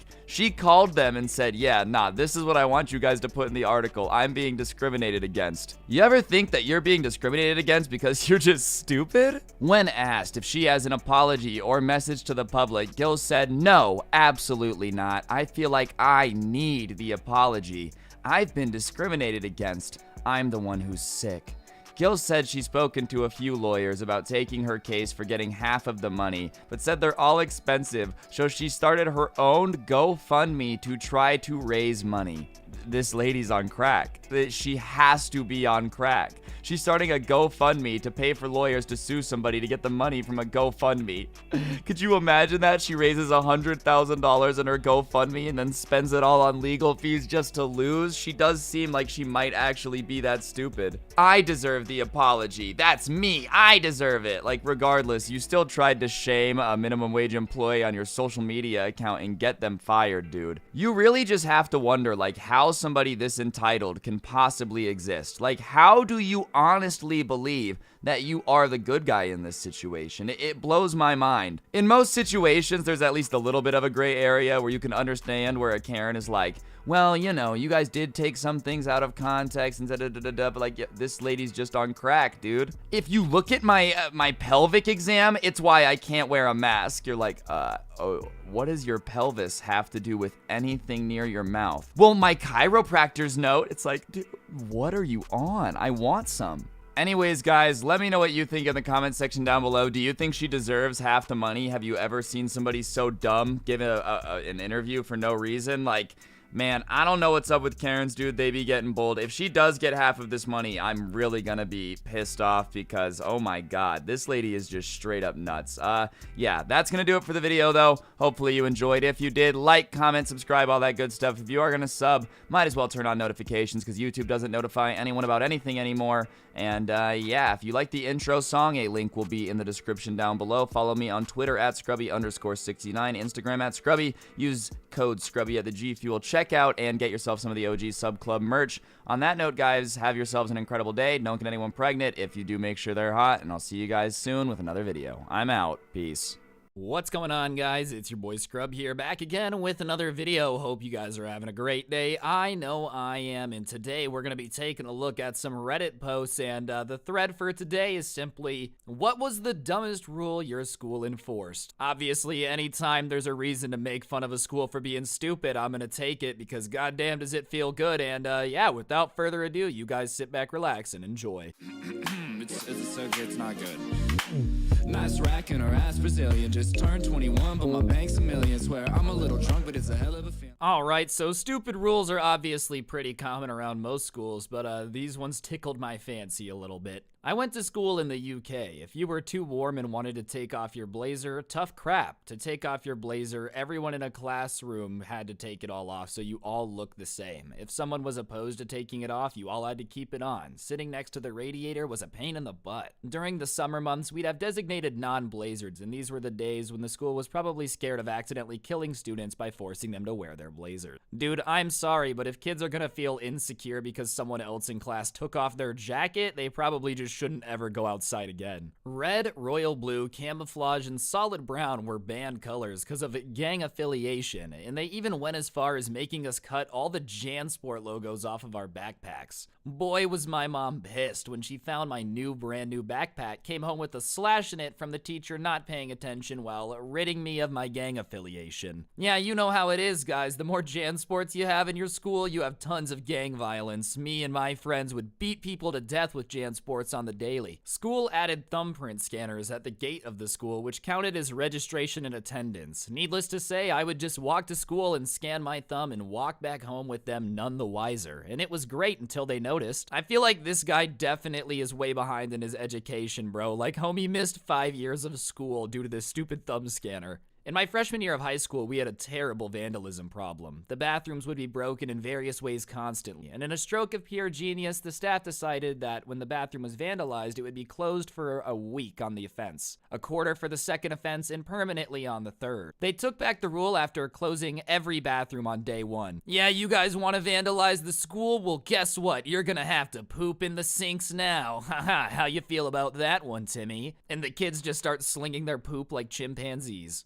No touching the walls. They restored a building with historic value using, among other things, period-appropriate paintings. And then they opened the planned primary school there and proceeded to try to get children to respect the restoration work. So we had a few years of benches in the hallways being 10 centimeters away from the wall, and children being reprimanded for leaning against the wall before they gave up. I feel like this would make maybe a little more sense at a high school, but why in the hell would you restore an elementary school as a historical site, bro? Have you ever seen third graders going, oh wow, I've got to respect the history here? You couldn't wear any kind of head items that were gang colors, red or blue, and this included hairbands, scrunchies, beads in your hair, ribbons, anything. I got in trouble for wearing a blue hairband with white polka dots. Alright, the white polka dot gangsters definitely are an issue though. One of the deadliest gangs in South Central LA, all those white girls and their carbohydrates. My high school mascot was Daniel Boone holding a musket. A kid wore a Guns N' Roses shirt to school and was told he had to change shirts because of the pistols on it. He pointed out the hypocrisy of the school mascot and they changed everything. The mascot was switched to holding a flagpole instead, and every instance of the mascot was changed, from the multiple signs outside and around the school to the giant picture in the middle of our basketball stadium. Holden, you're a legend for this. It's all fun and games till you call out the school for hypocrisy and they spend $200,000 of taxpayer money repainting the basketball court. Thanks, Holden, for nothing. No brand name anything in the lunchroom. So you couldn't bring a small snack pack of, say, Doritos in your lunch. It had to be in a clear plastic sandwich bag. Also, no food or beverage allowed in class, even water. As an adult now, I know the terrible headaches and migraines I suffered in my teen years were caused by dehydration and not being allowed to drink water during the day unless it was from the fountain. I feel like not letting kids drink water is definitely illegal, alright? You might want to contact a lawyer about that one. No, kids, you can't drink water today. In the 6th grade, they switched out all the student chairs for large rubber stability balls, and there was a strict no bouncing rule. It was a disaster. This was in Arizona in the late 90s for those of you asking, and the idea was to promote better posture. I'm sorry, dude, you cannot expect anybody to sit on a workout ball and not bounce. That is literally like 99% of all fun derived from an exercise ball. Conservative Christian college. A group of us played Age of Empires one weekend, and they didn't like it and called a meeting. Everyone involved got misdemeanors on their records. There was nothing in the handbook about it being against the rules, and the only person that didn't get any punishment was the son of the president, even though he was just as involved as the rest of us. Was quite an interesting explaining the write-up on my record when I transferred. You got a misdemeanor? For what? They made it a rule after the fact, and I did it several other times with these things such as nail polish or radio control helicopters. Dude, imagine paying tens of thousands of dollars to attend a college just for them to like ruin your academic record because you were spending too much time playing Age of Empires and with remote control helicopters. Yeah, that'll be 50 grand, please, and avoid playing with RCs in the future. No playing on the mini golf course. Due to the school having mineral rights on oil lands in the mid-70s, our school system had huge amounts of money. One thing that they did was get 9 concrete animals on the playground for miniature golf. They looked like a lot of fun for kids to play on, and they were concrete, so they're indestructible. They took up about a third of the center of the playground, and we could not touch them, play on them, get near them, ever. In PE, we broke out the putters once in all of grade school, and a few years later, they had the high school seniors take them out with sledgehammers. Dude, that is so sad. Mini golf is an American tradition, and if you're gonna build a mini golf thing, why not let the kids use it or play on it, dude? You know how it is, Jim Bob. We got all this oil money from invading Afghanistan. How about we take it, build a mini golf course, and then let no kids play on it? I'm telling you, bro, the boomers ruined it, man. Like, if we would have had the money, kids would have been playing mini golf all day. Our generation's got this figured out. The boomers really went with the whole no fun allowed approach. An entire generation of wet blankets, I tell you. Shoes are to be worn as the manufacturer intended. I have no clue who is wearing their shoes incorrectly or how, but this line, verbatim, was repeated to us over the morning announcements when there were perceived infractions at various points throughout the year. I'ma keep it honest with you, Jim Bob. I know that my flip-flops came with an instruction booklet, but I do not feel like wearing my footwear adequately today. If you were involved in a fight, you got suspended. While it sounds reasonable, context didn't matter. I got suspended once for not throwing a single punch, kick, or whatever. I got suspended because someone knocked the books out of my hand, and when I reached down to grab them, they punched me in the face. I got suspended for walking down the hallway and unprovoked getting punched in the face. F that middle school. My buddy got suspended for something similar. His Marine Corps mother told him in no uncertain terms that if anyone tried that stuff again, earn a suspension. Surprise, surprise, the dude tried it again and he went ham on that kid. Busted nose, torn ear, black and blue for weeks. The fallout was exactly the same as not fighting back at all, except he got a pat on the back and a new video game from his mom. And tell you what, nobody ever messed with him again. If it wasn't for the zero tolerance policy, it wouldn't be a problem. Someone gives you physical trouble and they get punished. Easy peasy. They've got cameras everywhere. Surely it would be pretty easy to see. This is one school rule I've genuinely never understood, dude. If you guys fight at all, both of you are suspended. So you're telling me that Jimmy walking up to me, kicking me in the balls and then punching me in the chin 7 times is the same thing as me slapping him once? Yeah, okay, school system, that makes perfect sense. No backpacks to class, but purses were allowed. Girls started carrying around purses big enough to be considered a backpack, and guys got pissed and started carrying purses too. Honestly, I just bring my books in a microwave. Yeah, sorry about what's on the textbook, Missy. It's last night's hot dogs. I really just put them in the microwave, they popped a little bit, and I didn't really feel like cleaning my textbooks before bringing them, you know? Middle school banned salt and pepper from being used in the cafeteria. They claimed it was too unhealthy, but they still sold Mountain Dew in the vending machine. The school I used to teach at had similar rules, some BS about federal nutrition or something. We'd just keep them in the teacher's lounge along with hot sauces and other stuff and leave them on our desks. Oh no, you know those kids had to have been saved from the salt. Oh no, NaCl in the chat. They banned hats because hats can be used to signify gang colors. The only major crime group in our area was the Hells Angels, and they certainly weren't having people wearing hats for children to signify their allegiance. It was so bad for a few years after I graduated, I came back to volunteer as a chaperone as a trip for my favorite teacher, and the principal saw me wearing a beanie from across the school and sprinted half a mile to chase me down and tell me to take off the hat. When I told him I wasn't a student and didn't have to follow the dress code, he said, "Take it off, leave, or I'll call the cops." It was actually the day of the trip. I just had to show up for itinerary stuff, so I just said, F you, I'm out. Dude, I feel like American schools, for whatever reason, all think that they're in a Breaking Bad movie. Chances are your students Trevor, Tyler, and Timmy are not running a gang based on their hat colors, dude. I really feel like you'd be okay, Mr. Principal, not chasing everybody down. But hey, do you, I guess. I love telling this one. We had percentage grades. If you earned 100% in a class for a semester, you would be dinged down to 99% because only God is perfect. As far as I know, it was not an official rule, and I only know of it happening one time to a girl who eventually became our valedictorian. But that was the reason she was given it. It was a Catholic girls' high school, and there were other reasons there were a lot of weird, strictly enforced rules, especially around the uniform. But the God is perfect rule always takes the cake for me. Yeah, that's right, it doesn't matter how hard you study or how hard you work, 100% are simply unobtainable. Set your standards lower, children. Everybody knows that the only thing that can lead to disappointment is high standards.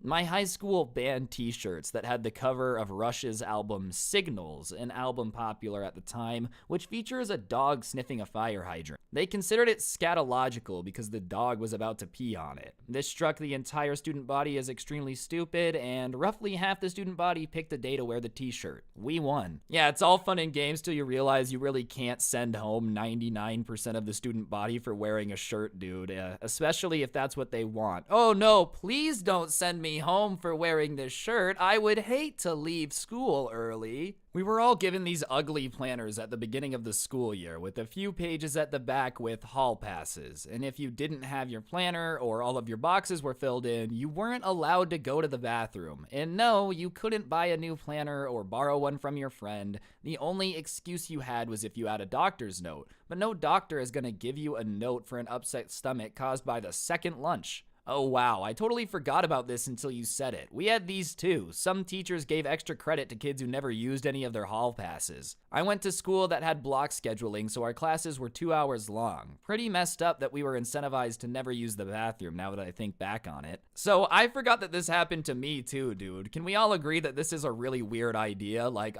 we don't want anyone using the bathroom too much. Better make sure that they have a limited number of bathroom uses. What if I eat some hot Cheetos? What if I have tacos Taco Bell for lunch. You want me to blow up the back of this English class with my bowel movements? I don't think so, Miss Terry. I think you'd be horrified by what can come out of me. It's all fun and games till like the one kid who never uses the bathroom gets an A because he has enough extra credit passes left at the end of the year, right? We had to wear belts. Someone snitched that people weren't wearing belts under their sweaters, and they actually checked and a bunch of people got detentions. Really stupid. Ah, yeah, you know how it is. If you're not wearing a belt, get ready to stay after class, Timmy. I'm gonna teach you real good why you want your pants to stay up. Anyways, guys, that's gonna do it for the video. Hopefully you enjoyed. If you did, please be sure to press the like button. Let me know in the comments section down below what you thought. It would be much appreciated. And if you're new, subscribe and be sure to turn on those notifications so you never miss another post. If you guys want more content, I do have a podcast called The Scuffed Cast. You can find a link to that in the description down below. No pressure though. And if you like the intro song, a link to it on Spotify is also down in the description. And yeah, last but certainly not least, we gotta go ahead and give the members a shout out. If you want a member shout out, all you gotta do is click the join button next to subscribe down there. You get a verified check mark next to your name and a shout out at the end of every video. So yeah, without further ado, let's give a big shout out to Cosmic Ramen, Christian, Candy Rose, Taco Man, Caveman Blank, Jacob, Eli Garrett, Sam Brody, Ultra Radish, Raymond, Michael Savage, Pepe the Gamer, Bullseye Ben, Michael Harris, Cyrus, Nick, Hex, Philip, Flofty, Kanye, Wiro, Lackey, Hallspy, Caden, Jinx, Carrot, Calvin, Kinsta, Franklin, Random Bot, Rose, Zach Bobbin, Trash McGee, Toasty, Ansel, Tom, Knees Duts, Kim, Home Gang, Dashy Boy, DJ Legend, Antug, Alex, Tendons, Coleman, Typical Panda, Master Milks, Aaron Loves Scrubs, William Dubois, Rosento, Mackenzie, Geo, Plaz, Jellybean, Woofles, Benedict D, Brandon, Flawed Phoenix, Dylan Chungus, Unreal Decoy, Sebastian Bees, Johnny Dude, Cosmic Ramen, Fabulously Terrifying, Chandler Lewis, Ryuki, and Why So Blurry. Thank you all so much for being members. Don't get anyone pregnant. If you do, make sure they're hot, and I'll see you guys next time. I'm out. Peace. Then pay them and leave. Pay them and leave. Because why do we have to even deal with this? Look how much food you guys got. Order so much and you're gonna leave without paying?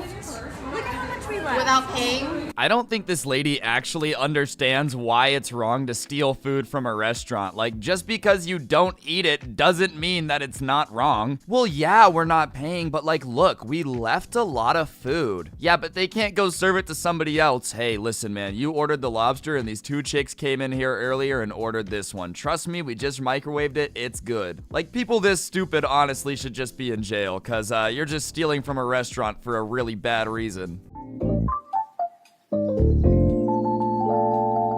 Hey, I've been thinking about you, all the things that we could do.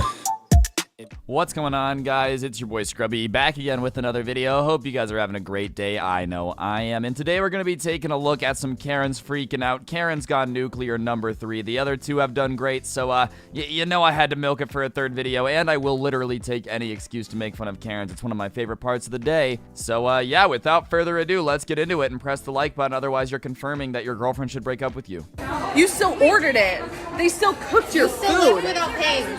You still left without paying. You came up to us. Because you're video recording. For them, for their protection. Okay, fine. Go, pay them and leave. Why are you recording me committing a crime? Like, stop it. Like, that's just really not cool. It's like none of your, like, business. This is a Karen who definitely hasn't reached middle-aged woman status yet, but is well on her way already, dude. I don't know how you can be mad at somebody for filming you when you're the one, like, stealing from people. You know what I mean? Please record your moving furniture. Record your man. Record your man moving furniture. Hang on, I'm gonna get my camera to record you in your robe. Good. I don't know why Karens get so mad about being filmed, dude. Like, they're always like, oh, how would you feel if I filmed you? I don't know, I'm fine. I'm not the one being an unhinged crazy person, so go ahead and film me, dude. The only time you're gonna get upset about being filmed is like when you're doing something crazy, which I feel like this lady's about to. I also love how she's yelling at them for moving furniture. Like, I didn't know that was illegal, Karen. My bad, it won't happen again. Bot, you've been screaming since what time? You just moved in. You just moved in. Yeah, you're the one that had the police. Making a scene, dude. Yeah, no, they're the ones making the scene, for sure. They're the ones screaming in their pajamas in the middle of the road. The lack of self-awareness with the Karens is what always kills me, too. You're the one making a scene, dramatically pointing the finger and screaming at night in the middle of the neighborhood. Tell me how you cough on people again. Go ahead. So you're in the store complaining that people aren't wearing masks, correct? Are you hiding now?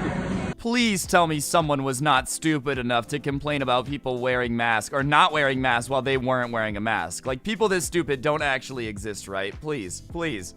And you want to say that you're going to f***ing cough on me? You're going to cough on me. You're going to cough on me? She'll be up here in a minute. Thank you. I don't, why would you want to cough on somebody in the first place? Like, okay, obviously, it's even worse right now because there's a global pandemic, but like purposely scaring somebody by saying you're gonna cough on them and try to give them a virus isn't a very, like, cool thing to do, even if somebody made you mad in the Lowe's. Like, how do you think that's okay? Oh my gosh, somebody made me mad in the grocery store? Better cough on them and try to get them sick. That's what I should do. These are the type of ladies whose husbands definitely try to, like, fist fight you for a parking spot in the middle of the mall. And you're like, dude, the parking lot is empty, you know? Yeah, but that one's got my name on it, so you need to move now. And you think you have the right to take your mask off to get everyone else sick. Meanwhile, you just threatened to f***ing cough on me during a global pandemic. Are you for real? Is that funny?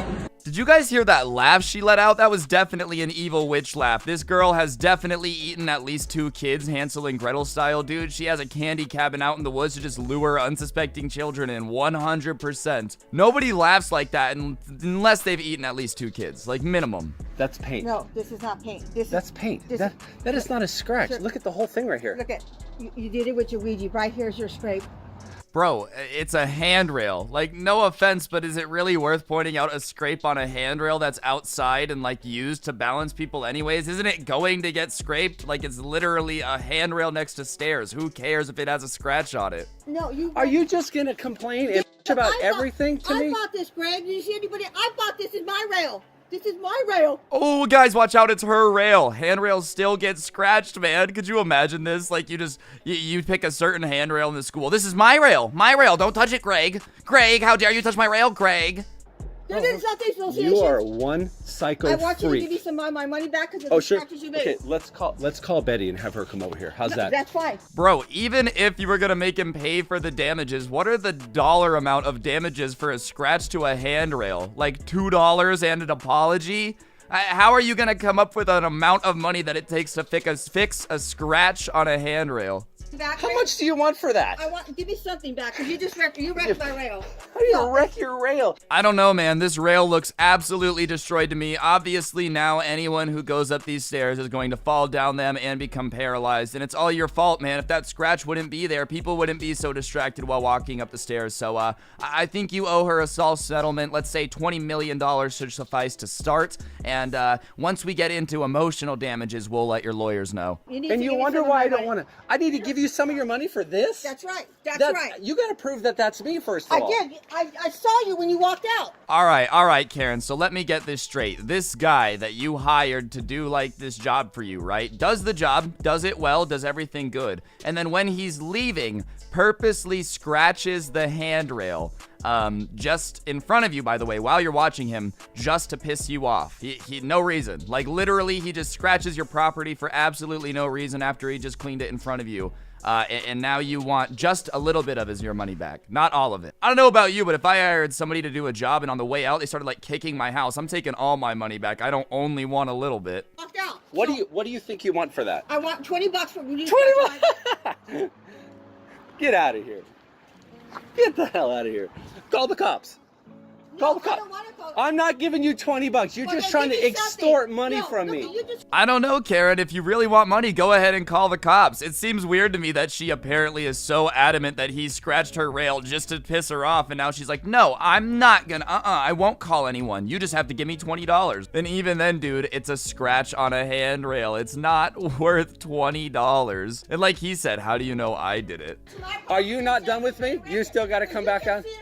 You got to, seriously, grow up. I don't understand your problem.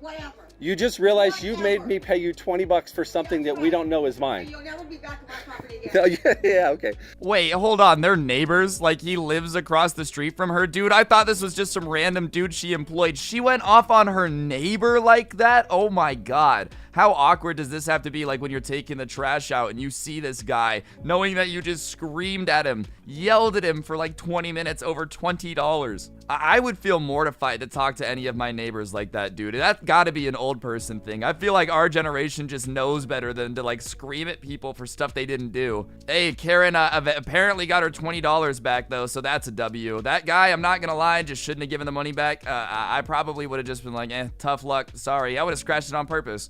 Because he's smoking in this park, and smoking is illegal in any city park, and it's also illegal to bring it After she started following us. Oh my god, he's smoking in a park, dude. Like, listen, I understand smoking might be bad, like if your kids are around, whatever, but it literally looks like it's nighttime. I don't know why it's any of your business if somebody's just like minding their business in a corner smoking. Who cares? Smoking in a park is illegal. Okay, Karen, I'm sorry. Did I accidentally interrupt your nighttime jog at 2 in the morning through the park? My bad, my bad. And so that'll let you can smoke in there. We live here. As soon as she said dogs weren't allowed, we were on our way out. No, she started following us. She started following us. Not within 6 feet. Back to Please. Your mask is not over your nose. Oh my god, this escalated quickly, dude. We went smoking in the park is illegal to the cops being like, whoa, whoa, whoa, whoa, whoa, calm down. Did she try to fight the girl? I love how they were just like walking their dogs smoking, and the lady runs up and is like, this is illegal, I'm calling the police, there's nothing you can do, I will call the police, ha, ha, ha. And just started like following them around, taunting them, screaming how she's calling the cops. Yo, man, you really showed them. They really learned their lesson. Definitely never gonna like walk their dog again, for sure. I don't, it doesn't even matter. She came from the door all the way up there when we entered the other side. Yelled at us about the dog. We said, okay, we come this way to leave. She starts following us, yelling profanities at us. Sounds pretty Karen if you ask me. A textbook code 99. Everybody who's subscribed knows what that is because we have a secret code here on the channel. So speaking of which, you should subscribe if you aren't already because that's going to do it for the video. If you did enjoy, I would appreciate you pressing like and commenting down below so that way I know if you guys want more of these Karens Gone Nuclear. They're really fun to make and so I don't mind doing it because that's just how it is. And yeah, other than that, if you really want to support the channel, you can get yourself some of the OG Sub Club merch. Use code Scrubby at the G Fuel checkout, or if you want to support this channel in particular, you can become a member. They get a shout out at the end of every video. Unreal Decoy, y'all like Ratos, Nick, Tyler L, Johnny Dude, Ty Hammons Jr., Cosmic Ramen, Candy Rose, Fabulously Terrifying, Zora W, Michael Savage, Antog, Chandler Lewis, Official Death Wish, Ryuki, It's Snowing Sideways, Sam Trowbridge, Brandon Grows, Sparky, Why So Blurry, and Gyro Z Master. Thank you all so much for being members. And on that note, guys, don't get anyone pregnant. If you do, make sure they're hot. I'm gonna go yell at some poor underpaid retail workers now until they cry, and then film it and say, what's little baby gonna do? Ha ha ha, ha ha ha, you're stupid, and then leave. Have a good one, I'm out, peace. What's going on, guys? It's your boy Scrubby here, back again with another video. Hope you guys are having an absolutely fantastic day. I know I am. Today's video is gonna be a little bit different. Okay, I understand that the story I'm gonna be talking about is a little bit old now, but like, I didn't really know it existed until just now. I thought the reason we were all making fun of the Ferociously Steph girl is because she thought she was a goat on Twitch, but apparently it's because she actually pushed this thing about how we should just ban game chat because apparently it's like oppressive somehow. Yeah, that's right. Only the completely optional game chat can somehow be oppressive. Like, you really just don't have to participate. But regardless, I never gave my opinion on all of this, and the fact that a Karen unironically was trying to get game chat banned from games is just hilarious. So, yeah, that's what we're gonna be talking about today, so let's get into it. I'm in the streets like it's Tokyo. Girls on me everywhere I go. I'm driving crazy on these open roads. Think I'm smoking cause my... Alright, what's going on, guys? As I've said, it's your boy Scrub here, and I was just scrolling through the internet a little bit earlier today and saw this headline, alright, and I knew I had to make a video on it. Does voice chat give players an unfair advantage? And I mean, the obvious answer is like, yeah, but that's literally like the whole point, you know? Good communication with your teammates should make you better at most team-based games, so, yeah, I feel like if you have good voice communications, that is kind of an unfair advantage. But that doesn't mean we gotta, like, ban it, you know? And I will say this article was written in May, so it's a little old now. And something about wanting to ban voice chat from video games is just so Karen, dude. Like, I feel like game talk and, like, game chat and trash talk in general is just a part of the video game culture at this point. And the fact that you want to delete it because it's like not fair somehow is just hilarious. But what's actually in this article is better. Voice chat does give players an advantage when used correctly. You can easily convey important details to teammates without needing to attempt to type or use your in-game marker systems, and you can also listen out for other players' advice while keeping your eyes on the action. While written chat can have its issues, any streamer will tell you that trying to read and process it without messing up in your game can be difficult, and it's for this reason that many online team games have introduced public voice chat channels. Yeah, once again, dude, yeah, that's the entire point, is that it gives you an advantage. If you and a bunch of people aren't talking at all and the other team is communicating and giving good information, obviously they're gonna body you. The reason every game has it is because, like, I don't know, it's pretty important to be able to give callouts in a competitive video game. Teams of friends have long used VoIP apps such as TeamSpeak or Mumble, as well as the more recent Discord. These allowed for quick and easy communication to develop, especially amongst MMORPG players and anyone playing battle royale games or other team-based strategy shooters. In this game, quick communication can be vital, so why would anyone be so against it? Honestly, I don't know, that's a great question. I also love how they defeat the entire point of the article in like the first 2 paragraphs. You're gonna ban game chat, right? And then you proceed to list literally every other app that anybody uses as an alternative. Like, getting rid of it isn't gonna get rid of the unfair advantage. I'll just talk to my friends on Discord instead. Like, you don't actually solve the problem by just getting rid of game chat. You literally go on to list every app people use instead. The main issue with voice chat is that it's increasing the likelihood of a sadly common gaming problem: sexism. When a female voice comes over the mic, it can cause huge issues. Sadly, the unfounded belief that women sucks at video games is still prevalent, and many can find themselves targeted once their gender is revealed. So basically, you're telling me that some kids are mean to women on video games, so we have to get rid of game chat as a whole? Like, I can never talk to my Overwatch teammates again because people were mean on the internet to women. And listen, I am not saying that kids in video games are not mean to girl gamers, because trust me, they are. Like, I've heard them, bro. Everybody has heard some random kid start attacking a girl gamer for no reason in chat. I'm not saying that it's not a problem in gaming, but like, what is banning it gonna do, really? I really don't think women are any less at video, or any worse at video games by default, sorry. But like, are you really just gonna let a group of people that are purposely saying super offensive things to piss you off be the reason that you ban game chat? And even then, obviously people who hate women who play games are dumb. Like, there's no reason to just hate somebody because they're a girl playing video games. But you know what would definitely make a lot of gamers hate you if you're a girl gamer? Banning game chat from every video game, dude. Like, do you not realize how much worse that is? You're gonna get game chat removed for every game in the name of women, and then every guy on the internet is gonna know that that's the reason game chat got removed. Some of my favorite memories ever playing games is like just screaming trash talk in Modern Warfare 2 lobbies. Ferociously Steph says the only way to have a level playing field at the highest level of play is to not have voice chat, to not have people give up their linguistic profiles. Experience and studies show that she might be right. I feel like if you're competing at the highest level of video games, people definitely do not care if you're a girl, alright? I've played CSGO a lot. Like, a lot. I used to play on teams, I used to play in like little leagues and stuff. And if there was a girl on our team that could hang at that level and like genuinely carry at that rank, or even just be a good teammate, nobody would ever flame her for being a girl. When you're at the highest levels of gaming, I'm pretty sure it's more respectful.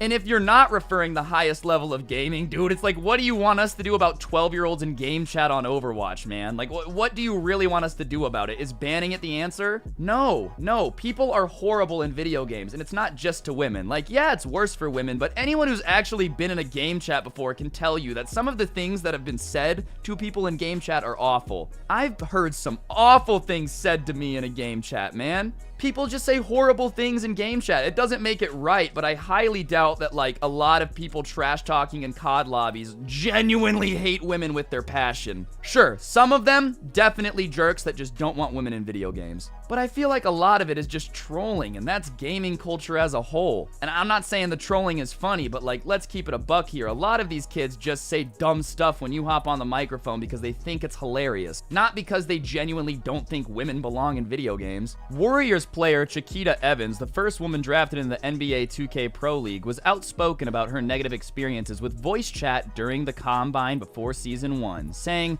"I'd get on the mic and say, I'm open, and they'd be like, that's a girl?" She then stated she would get iced out the whole game. Pack it up, guys, bro. One 2K player got yelled at for being a girl, so we have to ban all voice chat ever. I will say this is screwed up, dude. If you're in a professional 2K sports league and somebody qualified to get in there and you're not passing to them because you're a girl, dude, that's just cringe. She's obviously good enough to qualify, you know? But like, really? Is that what we're basing it on now, dude? We're just gonna ask people if anyone's ever been mean to them in a game chat before? All right, go around and ask women if people have been mean to them for being a girl. Most of them are gonna say yes, right? Now go ask a guy if anyone in a game chat has ever said, "You suck, hope you die," or anything awful along those lines. The answer is still gonna be yes. And I'm not saying that's okay, but like, gaming culture as a whole is just kind of toxic. It is not specifically trying to make women feel bad. 12-year-olds with no supervision on Xbox have just always been horrible people. If these statistics are truly representative, that means public chat in particular is very male-dominated. Wow, it's almost like gaming is just male-dominated in general. In fact, the main opponents to Ferociously Steph's stance,